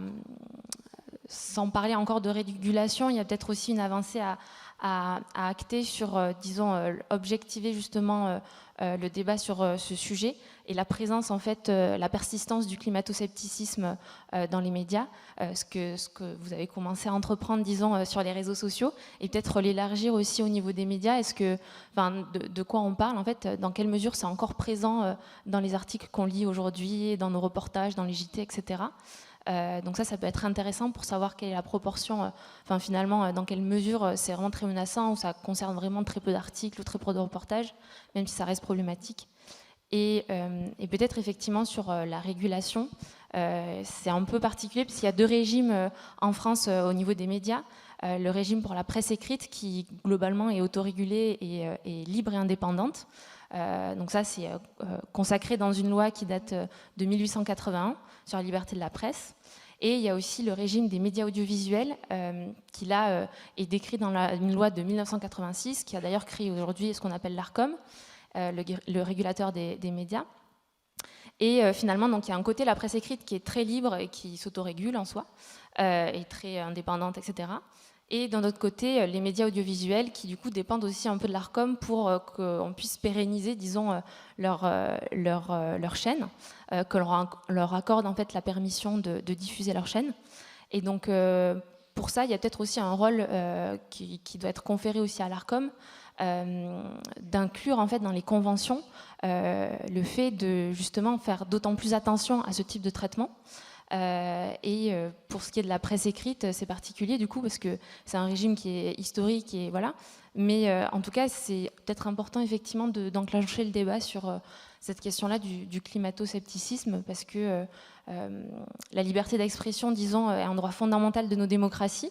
Il faut absolument la préserver et voilà. Mais dans le même temps, la liberté d'expression aussi ne doit pas aller vers un abus de droit, et donc ça c'est explicité dans la Déclaration des droits de l'homme. Et peut-être qu'en fait on va aussi vers un abus de droit quand on nie des thèses qui sont validées au niveau mondial, qui correspondent à un consensus scientifique de plus de 99% de la communauté scientifique mondiale, et qui finalement a des impacts très graves et qui n'ont pas de retour, disons, sur la vie humaine. Et du coup, ça peut être une question intéressante à se poser si finalement, ça a déjà été le cas par le passé, disons, la liberté d'expression a été restreinte sur certains sujets, notamment par exemple ce qui est la diffamation, aussi sur le négationnisme, donc la Shoah. Donc c'est difficile de comparer tous ces sujets, mais en tout cas, le Conseil constitutionnel, lui, a dit c'est possible de restreindre la liberté d'expression à partir du moment où certains propos contreviennent à l'ordre public et à la liberté des individus. Donc là, on peut se poser la question de est-ce qu'on est dans ce cas-là à partir du moment où ces thèses progressent énormément dans nos médias et dans les réseaux sociaux. Oui, le sujet, enfin encore une fois, je rebondis sur ce que tu as dit, le sujet n'est pas du tout considéré. L'ARCOM, aujourd'hui, il laisse passer beaucoup trop de choses et ce serait vraiment formidable, effectivement, qu'ils prennent en compte le changement climatique et les discours climato-sceptiques et les discours climato-rassuristes, parce qu'on va quand même en parler. David expliquait tout à l'heure qu'il y avait plusieurs nuances de climato-dénialistes, mais est-ce qu'un type aujourd'hui, par exemple, qui déclarerait en France, on va s'occuper de faire des avions ultra sobres, bon, imaginez que ce soit Emmanuel Macron, mais il a déclaré ça il y a 2 jours. Je veux dire, est-ce que cette personne est responsable et est-ce que ce n'est pas une nouvelle forme de climato-scepticisme, en fait? Lui, il va vous dire que non, mais in fine, en fait, ce discours-là et le climato-rassurisme mènent à la même chose, c'est l'inaction climatique. Et l'inaction climatique, on sait aujourd'hui que ça a des conséquences mortelles, on va le rappeler, et j'adore le rappeler parce que aucun média ni aucun journaliste n'a interpellé le gouvernement dessus. Je rappelle qu'il y a eu entre 3 et 11 000 morts de canicule en 2022 en France. Et ça, c'est en partie à cause de l'inaction climatique. Donc il faut, encore une fois, prendre en compte les discours de rassurisme et expliquer que l'inaction climatique mène et est aujourd'hui criminelle. Donc en fait, quand des types vous racontent que le climat est naturel, etc., et il y en a très fréquemment, je sais, sur CNews notamment, mais on sait que CNews est une TV poubelle en fait. C'est plus difficile quand ça arrive sur d'autres chaînes, sur LCI, etc. Là, parce qu'on les considère un peu plus, pourtant, bon. Mais il faut vraiment, il va falloir très sincèrement prendre le sujet du climat au sérieux, et ce n'est pas du tout le cas. Donc effectivement, comment on fait? Qui définit si c'est un discours climato-sceptique, etc. Ça doit être répondu démocratiquement. Et là, ça va être difficile. Effectivement, c'est les discussions qu'a amené David tout à l'heure. Le temps que ce soit amené démocratiquement, est-ce qu'on aura le temps de le faire jusqu'à ce qu'il y ait des catastrophes, qu'on ait dépassé 1,5 là dans la dizaine d'années? Enfin, voilà. Mais bon, ouais. Moi, en fait, j'entends les questions de il faut changer la loi, etc. Mais est-ce qu'on aura le temps? Et le temps que ça arrive, entre-temps, on aura perdu. Il y aura eu, il y a des conséquences mortelles entre-temps. Donc, il faut trouver très certainement d'autres leviers. Et est-ce qu'il n'y a pas des médias désertés, par exemple ne plus aller sur Twitter, ne plus publier sur Twitter, ne plus leur donner de crédit? Est-ce que c'est une façon aussi de répondre à ce problème? Ou alors est-ce qu'il faudrait plutôt essayer de faire une sorte d'activisme climatique sur les réseaux sociaux et aller jusqu'à créer des bots aussi également pour répondre systématiquement à des comptes climato-sceptiques par exemple? Alors, on peut quitter Twitter et y laisser des bots. Ce serait la meilleure façon de... Mais oui, en tout cas, la question du choix des réseaux sociaux est fondamentale et il faut bien qu'on se rende compte qu'on ne peut pas continuer avec les réseaux sociaux tels qu'on a maintenant, et que forcément la désinformation peut y fleurir. Donc, mais c'est un long débat, mais effectivement, choisir ces bons réseaux sociaux et par contre rester sur Twitter, là c'est un vrai problème actuellement parce que toute l'infrastructure algorithmique de Twitter est faite pour promouvoir du contenu, on va dire, pour favoriser la désinformation. Enfin, pas intentionnellement, mais c'est l'architecture qui fait ça, on l'a mesuré. Par ailleurs, il n'y a aucune modération, il n'y a plus aucune modération de la part de Musk, donc ça pose un gros problème. Et juste pour répondre, je pense que l'angle d'analyse sur la question de légiférer sur les discours climatiques est le bon, c'est-à-dire qu'effectivement, les médias doivent être les premières cibles d'une certaine manière d'une régulation. À la fois dans ce dont a évoqué Thomas, mais aussi tout simplement, par exemple, on sait que Bolloré a mendié à l'Assemblée nationale le fait que CNews n'était pas un média d'opinion et que donc il pouvait prétendre aux subventions d'État. Quand on regarde ce qu'ils diffusent, en fait, ils sont toujours dans les communautés d'extrême droite en termes de diffusion, et en diffusant des choses de type climatodynamisme, c'est effectivement un média d'opinion. Donc il y a aussi des actions financières qu'on peut faire assez rapidement, qu'on pourrait faire s'il y avait une volonté politique assez rapidement, et notamment de dire que quand on va contre un consensus climatique aussi fort que le climat, c'est qu'on est un média d'opinion. Je vais juste rebondir sur un point parce que typiquement, tu as parlé du compte Elpis là sur Twitter, mais de façon générale pour tous les climato-sceptiques, est-ce qu'on doit leur répondre sur les réseaux sociaux? Moi, j'ai une approche sur le sujet. Si c'est une personne qui est inconnue et qui pose une question légitime, parce qu'on peut dire, OK, c'est quoi la source? Là, vous pouvez peut-être lui répondre, si ça ne vous prend pas forcément beaucoup de temps. En revanche, il y a certains comptes, et tu évoquais tout à l'heure Asselineau, Florian Philippot, etc. Eux, vous inquiétez pas, ils n'en ont rien à faire de savoir si ça se réchauffe ou pas, c'est pas leur sujet. C'est de la récupération politique. Donc en fait, ces gens-là, il faut absolument, leurs partisans, vous les bloquez. Si eux interviennent, vous pouvez effectivement rebondir dessus. Donc parfois, ça vaut le coup de répondre aux climato-sceptiques. Et moi, ma politique, c'est si jamais c'est des personnes politiques et des personnes visibles. Il faut toujours arbitrer, savoir si ça vaut le coup ou pas, etc. Le compte Elpis, en l'occurrence, il n'en a rien à faire. Le nombre de fois où j'ai vu des autrices et auteurs du GIEC venir lui répondre et lui dire non mais pas du tout, le CO2 0,04%, nanana, ils sont venus expliquer, mais lui il en a rien à faire. Tout ce qu'il veut c'est gonfler sa tweet, son reach, et donc que le tweet soit partagé, etc. Et en fait, quand les auteurs du GIEC viennent lui répondre, Mais lui, il est trop content. Et donc la seule solution face à ces comptes-là, il faut les bloquer. Et c'est ce que je dis est valable pour Twitter, il faut les report. Les report. Je fais un peu dans le franglais là, mais... il faut appliquer en gros la même politique sur LinkedIn, Instagram, etc. Même si c'est sur Twitter qu'ils sont les plus véhéments. Mais vraiment, et c'est un discours que je tiens, y compris pour tous les scientifiques, arrêtez d'aller leur répondre parce que ça les aide en fait. Il faut vraiment ignorer ces gens-là, les reports. Et au-delà de ça, on a besoin d'un soutien politique. David montrait, le dernier slide de David tout à l'heure était intéressant parce que le nombre de comptes pro-climat, je crois que j'en fais partie, mais enfin, tout le monde en fait partie ici, eux sont en berne. Donc le nombre de personnes qui partagent les études scientifiques, etc., sont en train de baisser. Pourquoi ? Parce que les scientifiques en ont ras-le-bol d'être attaqués sur les réseaux, de se faire insulter, parce que c'est un quotidien. Moi, je m'en fous un peu, mais d'autres personnes, ça les touche et évidemment, ils quittent les réseaux. Donc ça rééquilibre les forces et au final, il reste quoi ? Des climato-sceptiques, des climato-réalistes aussi. Donc il y a un rééquilibrage des forces qui n'est pas du tout bon en ce moment. Donc on a besoin de soutien politique.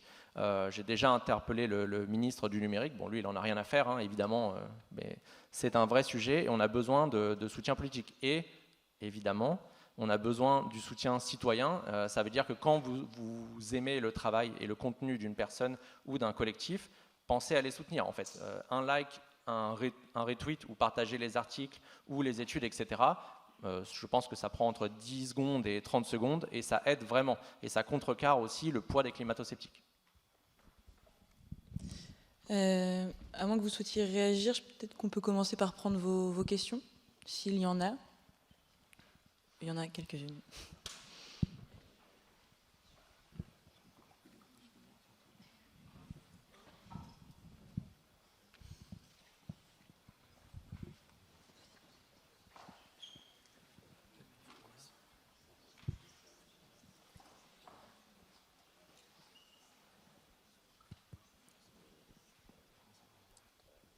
Bonjour.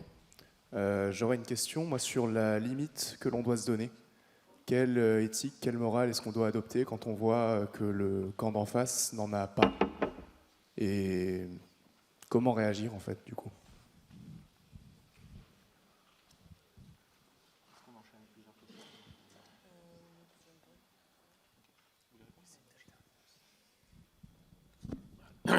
C'est assez difficile parce qu'en fait, notamment le défaut de morale est là aussi pour provoquer des réactions et polariser, etc. Donc, déjà, comme disait Thomas, il faut éviter d'interagir avec des comptes dont on pense que ça va faire monter leur visibilité, parce que notamment dans n'importe quel réseau, en fait, quand vous interagissez avec un contenu, ça multiplie sa visibilité. Ensuite, à mon avis, garder son sang-froid, c'est la meilleure solution pour montrer le décalage et l'exagération au côté exagéré du camp d'en face. Donc je serais pour ne pas monter dans les tours. Voilà, après, chaque situation est un peu particulière, donc c'est un peu du cas par cas, quoi. Mais en tout cas, ce qui est sûr, c'est que quand vous regardez aux États-Unis, à force de polarisation, etc., il y a une espèce de disparition du sentiment moral. Il n'y a plus aucun problème pour mentir, etc. Et je pense qu'il faut arriver à le tenir quand même d'une certaine manière en France, une déontologie, etc. Et justement, pas partir dans les excès, mais rappeler que être humain, c'est aussi avoir une certaine éthique et une certaine morale. Peut-être il y a aussi du coup la mobilisation citoyenne et l'interpellation.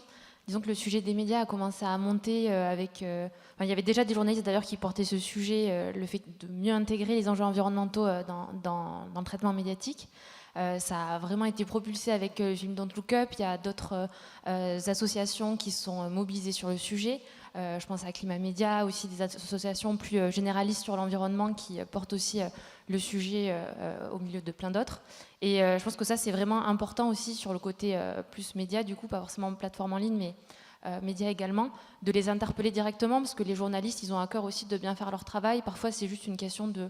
Ils n'ont pas forcément le temps parce qu'ils ont une énorme pression ou alors ils n'ont pas forcément été formés. Donc les interpeller, que ce soit en privé aussi de façon publique, ça permet de vachement avancer sur le sujet. Et nous, on l'a vu, notre association existe vraiment depuis à peine 1 an et il y a déjà eu plein de choses qui sont faites. Je ne dis pas du tout que c'est grâce à nous, mais en tout cas grâce à disons, tout un consortium de collectifs, etc. Disons que les choses bougent parce qu'il y a une prise de conscience qui évolue. Donc en tout cas, la mobilisation citoyenne sur ce sujet, ça marche assez bien. Et il n'y a plus qu'à espérer maintenant que ça devienne aussi un sujet politique parce que, en fait, on a, dans la charte de l'environnement qui a valeur constitutionnelle, on a le droit d'être informé sur les enjeux environnementaux. Et aujourd'hui, on considère que ce n'est pas le cas. Notre droit à l'information n'est pas respecté. Et du coup, en tant que citoyen, on a aussi la possibilité d'interpeller les responsables politiques sur ce sujet et de demander à être mieux informés pour pouvoir mieux agir.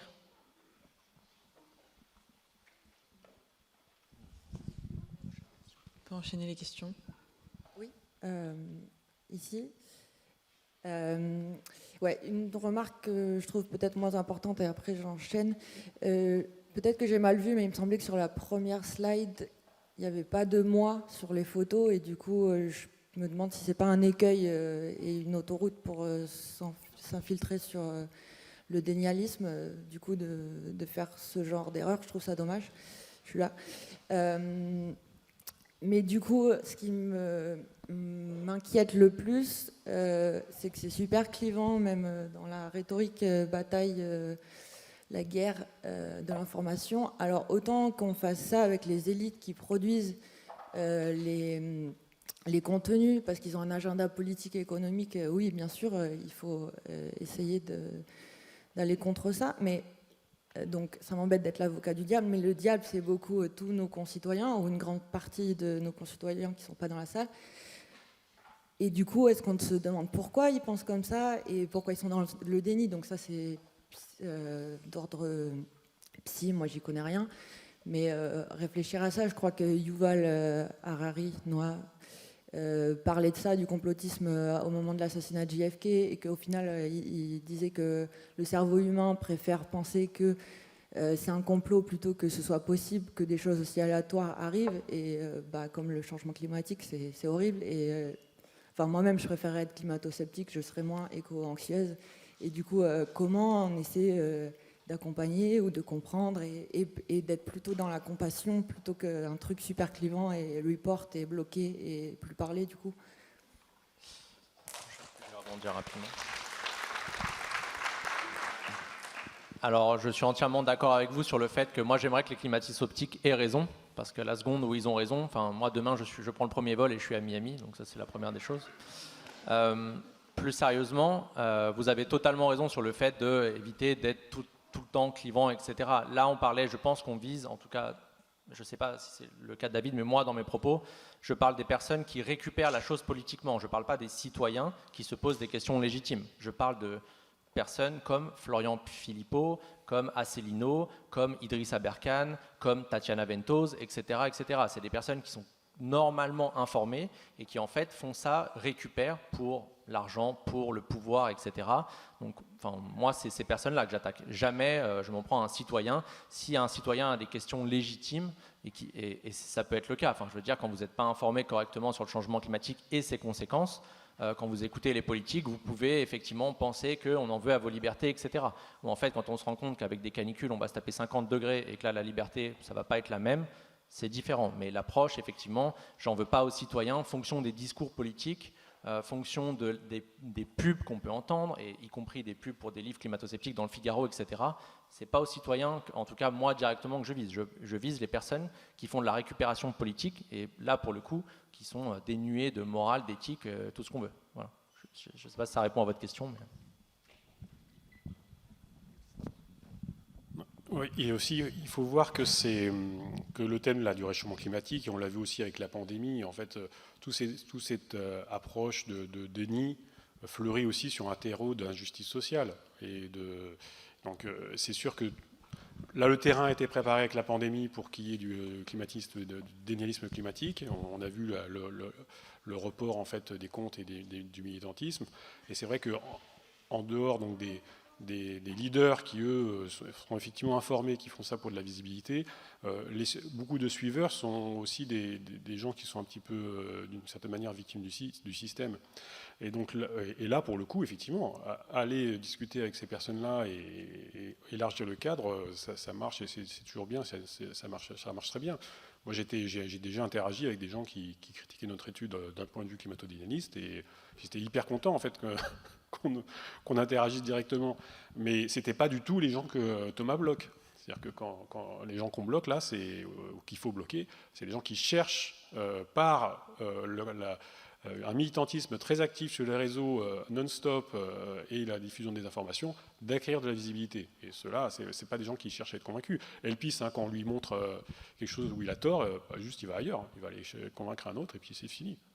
Donc faut vraiment faire la distinction. Donc vous avez un genre 1 ou 5% des gens qui sont de cette catégorie-là, et puis tous les autres, effectivement, avec qui il faut garder le dialogue. De toute façon, on ne va pas s'en sortir si on ne dialogue pas. Et juste pour rebondir et vous dire, en fait, je vous invite juste à regarder les réseaux sociaux et les comptes Bon Pote, notamment sur Twitter. Un type qui arrive et qui vous dit bonjour, vous êtes un nazi vert.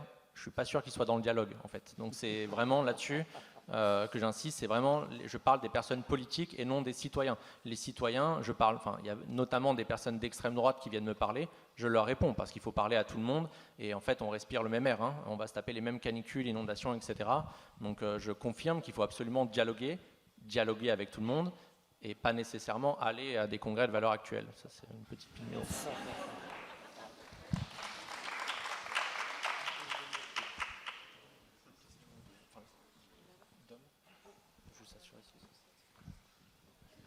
Bonjour. Vous avez parlé très rapidement dans votre présentation du courant de pensée. Il y a quelque chose, il y a un phénomène d'origine humaine, mais on ne peut rien y faire. Et moi, il me semble par exemple que ce courant de pensée est défendu par Hanouna, dont la rhétorique est on est 2% du PIB mondial, il faut arrêter de se prendre pour des super-héros. Et c'est aussi cousin des collapsos survivalistes qui sont un peu là-dedans aussi. On ne peut rien y faire collectivement, mais on va essayer de faire quelque chose individuellement. Et du coup, je voulais savoir si, en particulier, la montée de ces courbes climato-sceptiques, qui est un groupe très vaste finalement, ne serait pas liée à la montée en particulier de ce groupe-là, qui fait un peu le pont. Enfin, moi, je connais des survivalistes collapsos qui connaissent très bien, par exemple, Jean Covici. Voilà. Alors c'était intéressant de dire courant de pensée et Hanouna dans la même phrase, bravo à vous. Pour les discours, c'est ce que je précisais tout à l'heure. Il y a les climato-sceptiques purs, qui nient le réchauffement climatique anthropique, et il y a les climato-rassuristes, qui pour moi est le cheval de bataille des 30 prochaines années, enfin l'un des principaux. Et c'est ce qu'on disait tout à l'heure. Hanouna, j'ai écrit un article sur le fameux « la France est 1% des émissions ». Je n'en peux plus de cet argument, mais il est balancé à toutes les sauces, tout le temps, systématiquement. Et vous avez raison que c'est l'un des discours, et ça fait partie des discours à combattre parce que ça mène à l'inaction climatique. Et il y a pour moi, c'est vraiment, en fait, je ne sais pas si c'est vraiment une question, c'est une remarque, et c'est l'un des, vraiment, la France est 1%, la technologie va nous sauver, etc. Il y a une liste de discours à lister, et c'est une bataille rhétorique. Et est-ce que aussi, on ne perd pas du temps à répondre à ces gens-là? Ça, c'est une bonne question. Je rebondis sur l'argument de la personne tout à l'heure. Quand est-ce que on doit répondre aux gens, est-ce qu'ils sont dénués de morale, etc., etc. Mais il faut appliquer la loi de Brandolini, la fameuse. Donc quand une personne vous balance une connerie et que ça lui prend 5 secondes, vous parfois ça vous prend 1 heure pour lui répondre. Mais dans ces cas-là, il faut choisir, est-ce que vous allez perdre du temps à répondre à la personne ou pas? C'est toujours un arbitrage à faire, et ça on ne peut pas répondre à votre place, c'est vous qui savez. Okay. Oui, bonjour. Vous parlez de climato-rassurisme comme un discours climato-sceptique, mais en fait, on se rend compte que c'est le discours du gouvernement, sans vouloir être... Non, mais c'est vrai. Donc voilà, en fait, on est dans une situation où l'ADEME a sorti 4 scénarios, et il y a 2 scénarios qui s'appuient presque entièrement sur la technologie, et ils ont fait des petites mises en récit, en situation où on entend « Ah, c'est super, on va sauver le climat » et en même temps, on va avoir de l'intelligence artificielle partout, etc. Enfin, c'est vraiment ce discours-là. Et ils présentent ça, ils mettent sur la même strate, le même plan, les scénarios basés sur la réduction de la consommation énergétique et les scénarios où on se base sur des technologies qui n'existent pas encore. Voilà, donc moi je trouve que vraiment c'est inscrit dans le discours institutionnel et comment on peut dénoncer ça et lutter contre ça.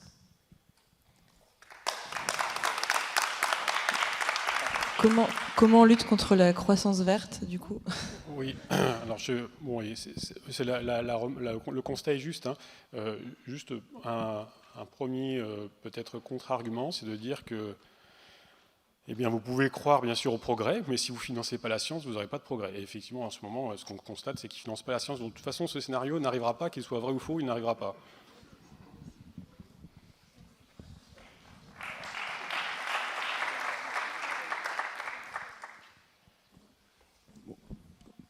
Peut-être aussi dire que du coup, il y a plusieurs choses en débat. Encore actuellement, les médias débattent seulement aussi sur la partie fait, est-ce que le changement climatique existe et pourquoi. Et donc là, on va évoluer vers effectivement la partie donc, conséquences et solutions. On attend ça avec impatience, qu'on puisse parler des solutions aussi dans les médias.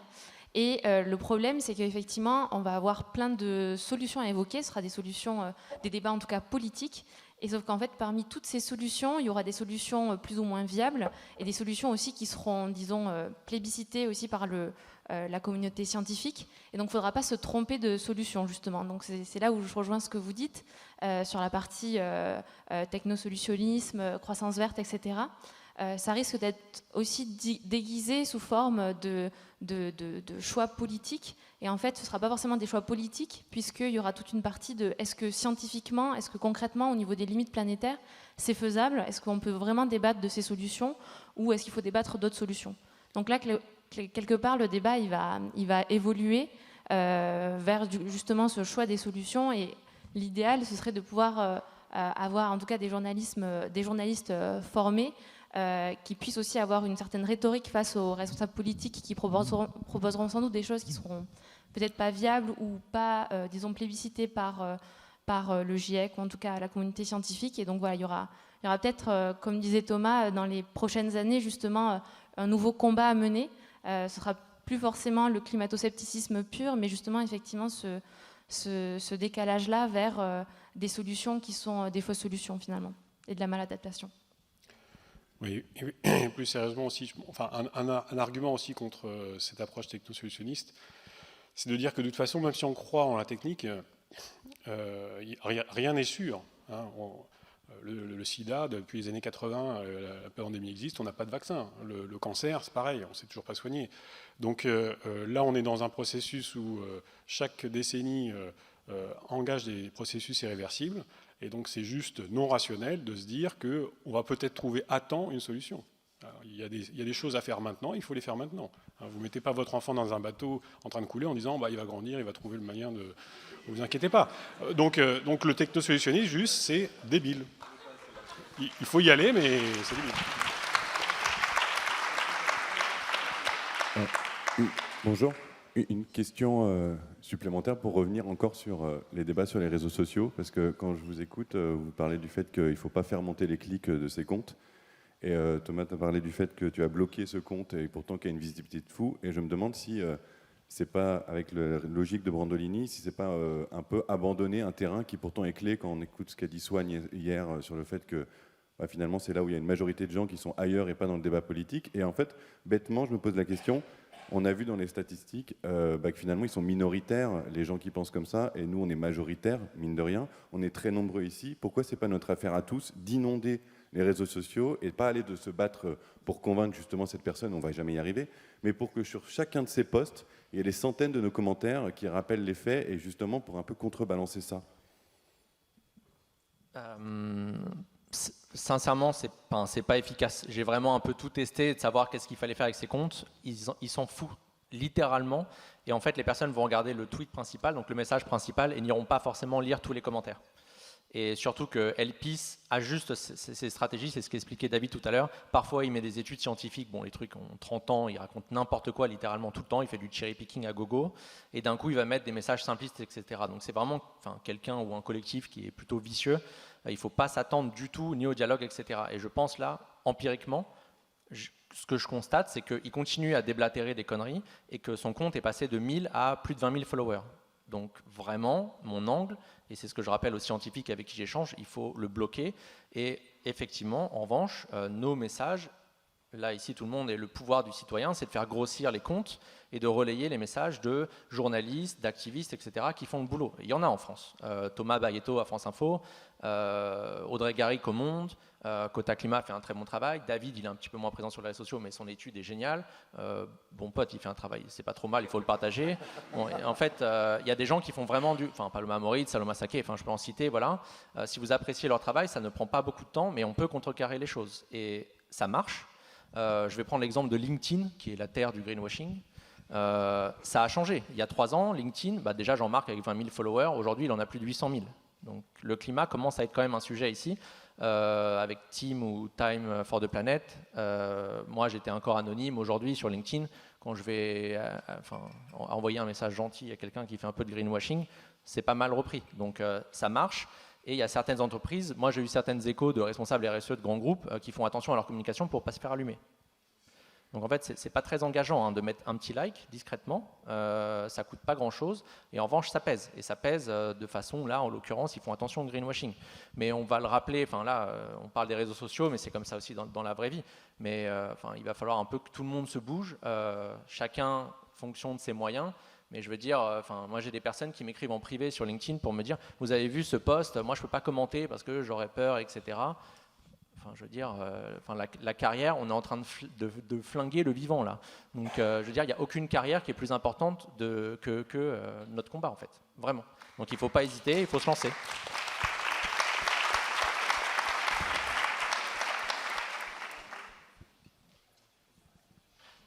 Si on a, il y a beaucoup d'hommes qui se sont exprimés.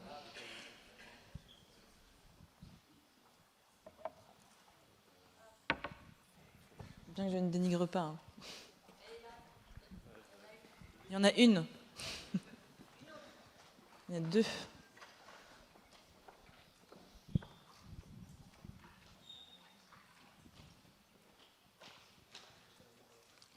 Merci. Quid de LP en version ChatGPT et de toutes ces intelligences avec des grands guillemets artificielles génératives, comment vous avez anticipé ça sur les tendances que vous nous avez montrées? Merci. Ça, c'est le prochain problème. Il faut savoir que Elon Musk est en train de construire son Truth GPT parce qu'il estime que ChatGPT est trop politiquement correct. Et donc, vous allez avoir, d'ailleurs, vous avez certainement déjà plein de comptes automatisés par AI, et là, ça sera la fin. C'est pour ça qu'en fait, il y a un problème plus général derrière de repenser nos espaces sociaux numériques et là où on échange, etc. Ça c'est un gros sujet. Et tant qu'on n'aura pas repensé ça, on sera victime de ces trucs-là. Parce que c'est le jour où des gens de Truth GPT seront autorisés à agir sur Twitter, ça sera terminé. Ça sera même plus la peine d'essayer de bloquer. Ils vont créer des comptes, des centaines de milliers de comptes, et ils seront actifs 24/24. Donc, ça sera juste, il faudra changer de réseau.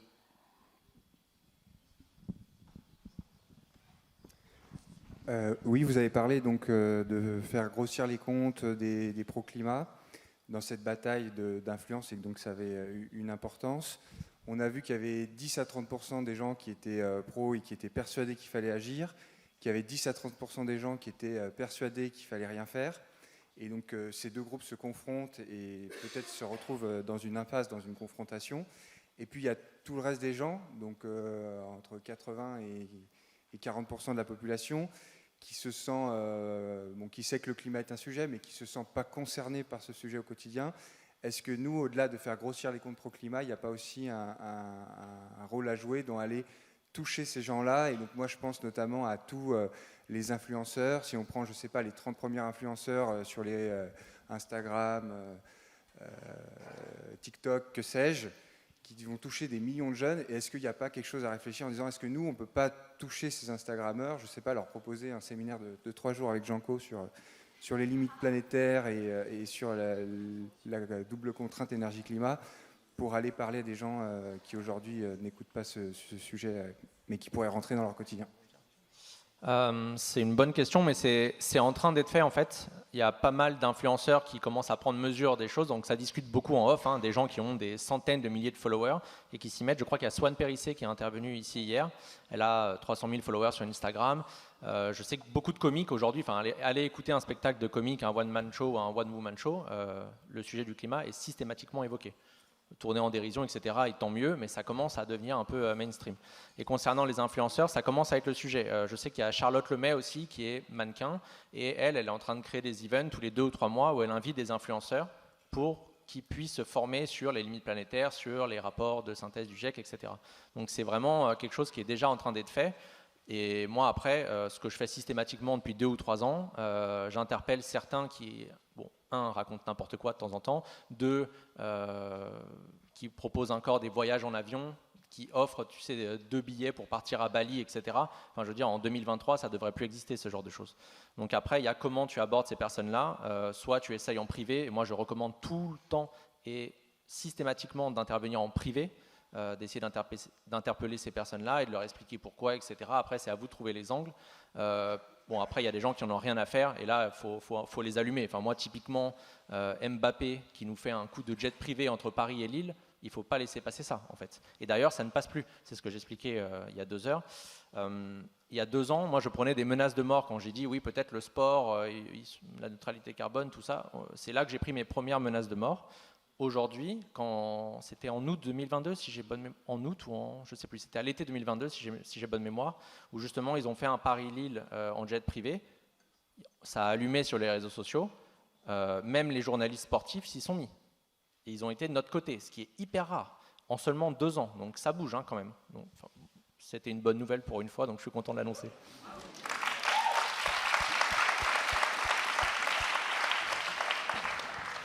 Bonjour.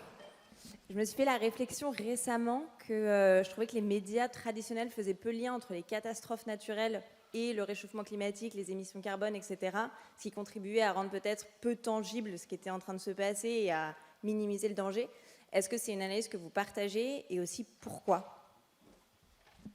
Oui, c'est tout à fait vrai. Vous le verrez sans doute cet été avec des méga-feux, etc. On ne fera jamais le lien avec le changement climatique. Enfin, jamais. Disons que ça progresse aussi, mais globalement, ça tourne en boucle sur les chaînes d'infos continues. On voit plein d'incendies, etc. Donc c'est juste hyper angoissant, mais on ne comprend pas forcément pourquoi.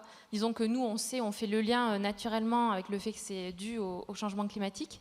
Mais disons pour les personnes qui sont peut-être moins informées ou s'intéressent moins à ce sujet, où ils ont été moins touchés, disons, par ces informations-là, vont pas forcément faire le lien, juste ils vont angoisser.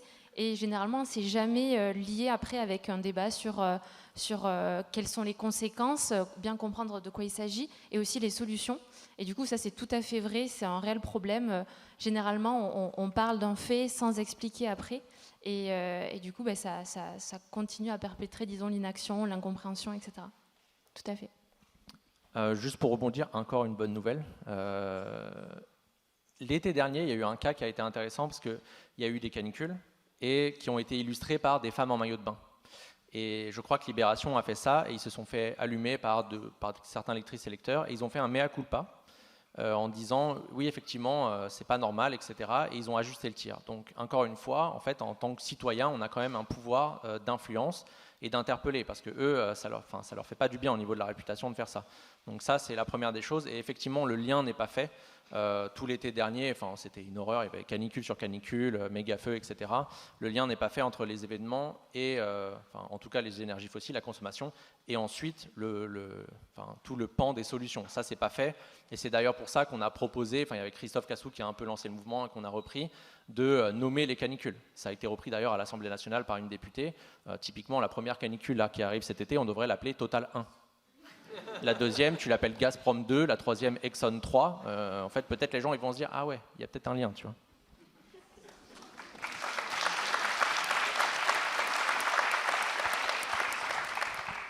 Et il y a quand même des évolutions. Certains médias, du coup, ont pris des engagements, se forment de plus en plus, et vraiment le traitement évolue. Dans certaines chaînes, c'est vraiment hyper qualitatif, et ça l'était déjà parfois avant aussi. Mais en tout cas, ce qu'on peut voir, c'est que parfois aussi, il y a des différences entre certains traitements. On va cumuler, disons, des traitements très hétérogènes.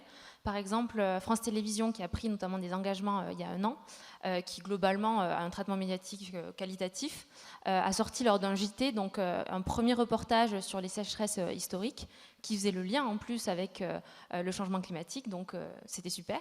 Juste après, un reportage sur le fait que prendre l'avion devenait moins stressant parce qu'il y avait des évolutions qui étaient permises au niveau de la reconnaissance des bagages, etc. Et du coup, les gens récupèrent leurs bagages plus rapidement. Et donc ça paraît totalement ahurissant de se dire qu'on a déjà diffusé un reportage sur ça, sans faire le lien avec du coup, les conséquences du fait de prendre l'avion, etc. Que finalement, on présente ça de façon positive parce que finalement, ce sera moins stressant de prendre l'avion, donc on s'en réjouit.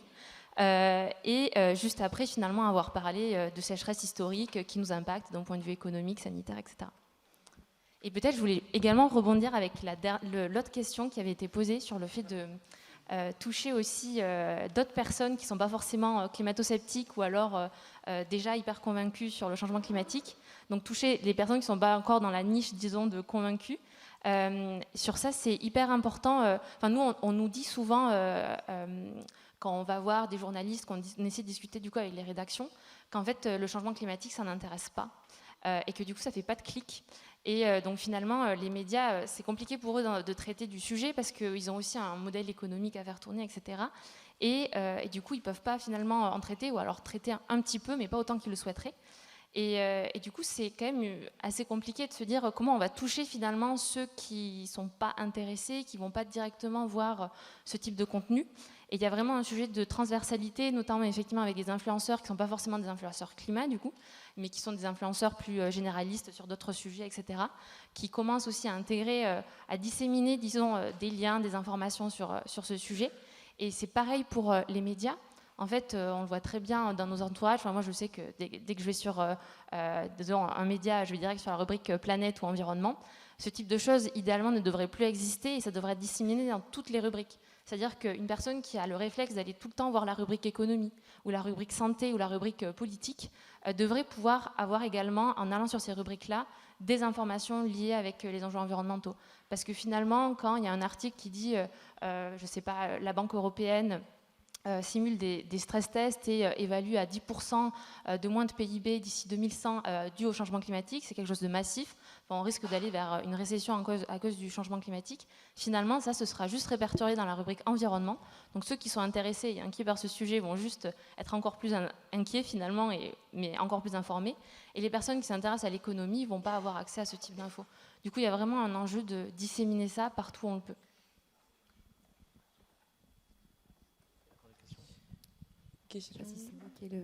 Oui, merci infiniment pour cette conférence et cette étude. C'est ici, pardon. J'avais une petite question sur justement l'étude. Comment elle avait été commandée, par qui? Est-ce qu'il y avait un espoir du côté de nos chers gouvernants pour qui s'intéressent à ces sujets-là, ou si voilà, c'était votre initiative? Oui, c'est que je vous ai montré, vous voulez dire? Alors, c'est que on est le CNRS, c'est un organisme où les chercheurs sont libres de choisir les sujets sur lesquels ils cherchent. Donc ça a été complètement spontané, on va dire, et elle n'a pas été financée en fait. C'est juste qu'on s'est dit que c'était important. J'ai eu alors le projet Climatoscope, en fait, on le fait depuis maintenant 5 ans. L'élément déclencheur, c'était en dehors des préoccupations sur ces thématiques-là, hein, c'était que la Cité des sciences et de l'industrie nous avait proposé de faire une installation pour la COP21. Ils avaient fait une exposition sur le climat 360. Donc on leur a dit, on va vous faire un truc sur le climat. On avait lancé ça. Et puis depuis, on continuait à collecter donc ces données-là. Et on n'a jamais pris le temps de les analyser en profondeur. Et là, le printemps dernier, il y a Valérie Masson-Delmotte qui est venue, qui a échangé avec moi en disant, nous, on est de plus en plus attaqués. Est-ce que vous voyez la même chose dans Climatoscope? Et donc, on avait déjà commencé à travailler un peu dessus, notamment dans le cadre d'une thèse. On a décidé de faire une étude plus approfondie et on l'a fait sans moyens spécifiques, en fait. C'est ça que je disais aussi, il n'y a pas vraiment de stratégie. Enfin, il y a une stratégie, mais en tout cas, cette étude-là ne sort pas de ces stratégies-là. Après, voilà, on ne peut que souhaiter qu'il y ait plus de financement sur ce genre de recherche, mais là, ce n'était pas le cas. Une dernière question, je pense, pour conclure.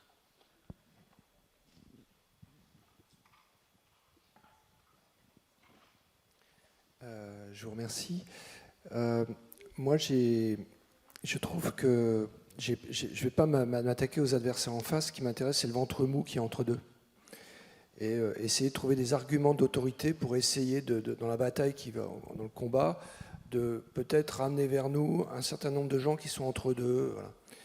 Alors, les réseaux sociaux, par exemple sur le climat, moi je me rappelle, je me suis carrément attaqué à des gens comme Vincent Courtillot qui faisait autorité, qui a pu faire autorité, ou François Gervais. Et ce qui m'a beaucoup aidé, c'est la petite vidéo qu'on vous devez tous connaître de debunking, etc. Et face à ce ventre mou, j'ai utilisé ça. C'est-à-dire, et là, j'ai pu retourner une partie du public. J'ai des ambitions modestes, hein, mais voilà. Et là, j'ai une difficulté sur le climat. Je ne parle pas du climat parce qu'aujourd'hui, on a le GIEC, on a plein de choses. En revanche, sur tout ce qui est le contexte, la croissance, la limite de la croissance, etc., les limites de la planète, c'est un peu plus compliqué. Il n'y a pas de GIEC. On trouve des gens, et c'est un ventre mou avec le climato-solutionniste que vous connaissez, que vous avez évoqué. Et c'est beaucoup plus, le combat est beaucoup plus compliqué. Voilà. Je rappelle peut-être une règle de base qui est peut-être un peu idiote, mais souvent, ce n'est pas le message qui va emporter les choses, c'est le messager. Et quand les gens se basent sur qui est le messager, s'il arrive à se faire une autorité. Donc c'est pour ça que sur cette question-là, voilà, c'est comme ça que j'essaie de voir les choses, quoi. Je vais rebondir rapidement. Alors effectivement, il faut toujours adapter son discours. Il y a des discours qui marchent, parfois c'est des chiffres, parfois il faut passer par les sentiments, il faut parler des enfants, etc. Enfin, s'il y avait un seul discours qui marchait pour tout le monde, on n'en serait pas là, vraiment. Suivant les sujets, là pour la croissance verte, bon, il y a évidemment un article sur Bon Pote sur le sujet du découplage, mais il y a un type qui s'appelle Timothée Paris, qui est peut-être dans la salle là, lui passe son temps à démystifier la croissance verte et le besoin que ça. Il y a un sujet politique aussi derrière, parce que là on perd notre temps à expliquer que la croissance verte, enfin je veux dire, vous montrez les courbes aujourd'hui à un enfant de 10 ans, il voit que tout est rouge, il voit qu'il n'y a rien qui va. Vous voyez, donc en fait, peut-être que ça ne suffit pas. Il faut peut-être axer la discussion sur autre chose. Là, on voit bien qu'on ne découple pas assez vite. Je rappelle rapidement ce que c'est augmentation du PIB d'un côté et baisse de nos émissions. On baisse nos émissions en France, c'est le cas, et même en empreinte carbone, mais ça ne va pas assez vite. Et ça n'ira pas assez vite, en fait. Enfin, jusqu'à preuve du contraire. Mais comme ça fait 30 ans qu'ils nous sortent le même discours, il y a un moment, il faut essayer autre chose. Donc peut-être que c'est aussi une perte de temps de débattre de ce sujet-là, il faut attaquer sur autre chose. Concernant les limites planétaires, juste rapidement, c'est un sujet qui est plus débattu dans la littérature scientifique. Autant le consensus du GIEC est sur certaines choses comme l'origine humaine du réchauffement climatique, ça c'est sans équivoque. Je cite le GIEC, là, le premier volet du rapport qui est sorti le 9 août 2021. Les limites planétaires, elles sont très discutées. C'est réel, il y a un vrai problème, hein, l'artificialisation des sols, il y en a une qui n'est pas encore franchie, mais l'acidification des océans, le réchauffement climatique est déjà franchi, la biodiversité c'est déjà franchi, etc.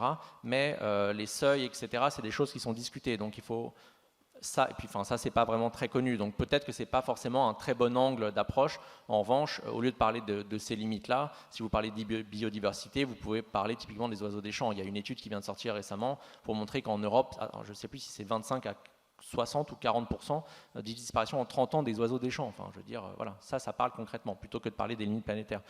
Encore une fois, il faut adapter son discours. Il y a des gens qui ne seront pas sensibles à ça. Peut-être qu'il faudra parler des forêts, peut-être qu'il faudra parler des glaciers, peut-être qu'il faudra parler de justice sociale. Il faut toujours adapter son discours, adapter. Enfin, moi, ça fait 4 ans que je parle, j'échange quotidiennement avec des personnes. J'ai fait des erreurs parce que je me suis dit, non mais en fait, regarde, le GIEC te dit que ça réchauffe là. Tu vois bien, la courbe, elle fait comme ça. Mais il y a quand même des gens qui sont là, ouais, je sais pas trop, tu sais, c'est peut-être le volcan, c'est peut-être le soleil, etc. Donc il faut toujours adapter, se former, il faut être bon techniquement pour pouvoir répondre et gagner du temps. Ça permet de gagner du temps.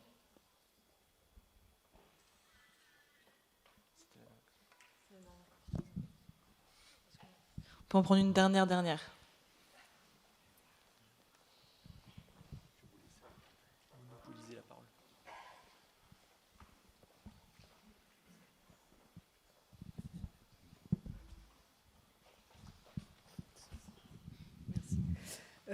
Moi, je me posais la question, est-ce qu'on ne doit pas miser un peu plus sur l'éducation, la sensibilisation de nos enfants, nos ados, Est-ce que, je crois que le CNED a sorti une formation là, il y a 15 jours en 6h30, vous avez 5 chapitres et vous savez tout sur ces sujets. Est-ce qu'on ne devrait pas l'ajouter au bac voilà, pour les terminales, de la même manière qu'ils passent un diplôme qui s'appelle la SSR pour passer leur permis?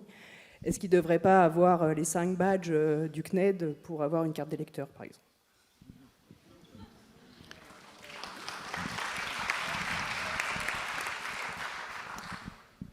Enfin, personnellement, on ne peut que être d'accord avec ça.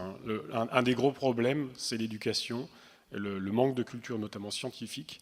Je me souviens dans les années 90, quand les premières personnes, quand il y a eu le début du GIEC, j'avais un collègue qui participait à certaines discussions, et quand les scientifiques arrivaient en disant « va y avoir un réchauffement climatique entre 1,5 et 3,5 degrés », la réponse des politiques en face, c'est revenez quand vous saurez le chiffre exact.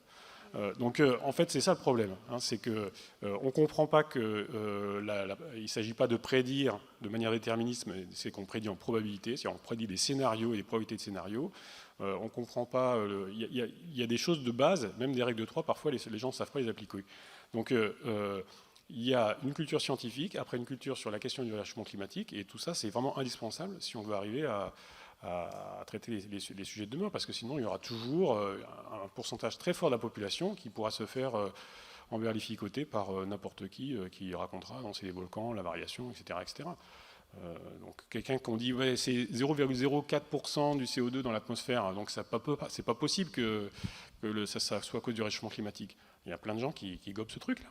Si on dit le poids de vos yeux, c'est 0,04% de votre corps, le poids de votre corps, je vous les enlève, il n'y a pas de problème. Bon, non mais parfois il faut arriver à donc voilà, donc l'éducation, oui, c'est important, oui.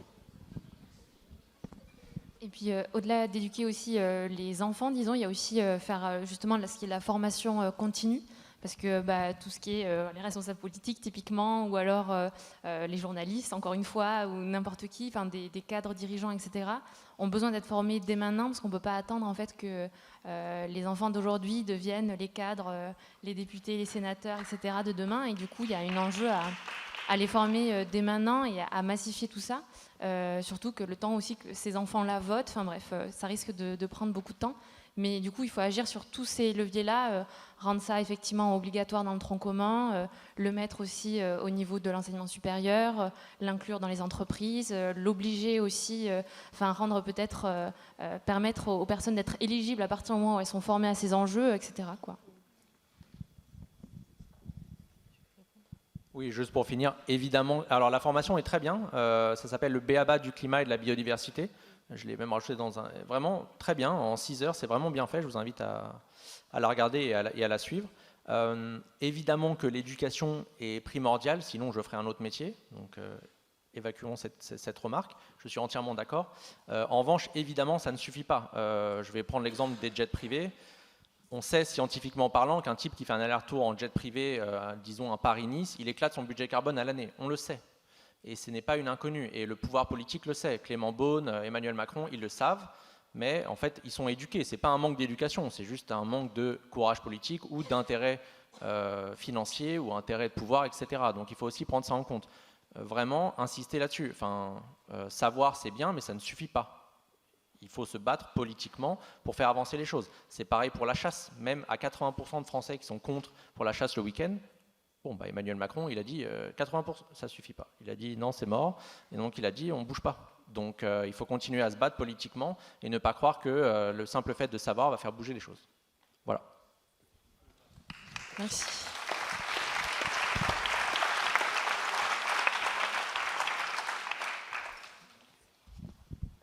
Merci beaucoup d'avoir assisté à cette conférence et encore merci à nos 3 intervenants et intervenantes. Merci aux organisateurs.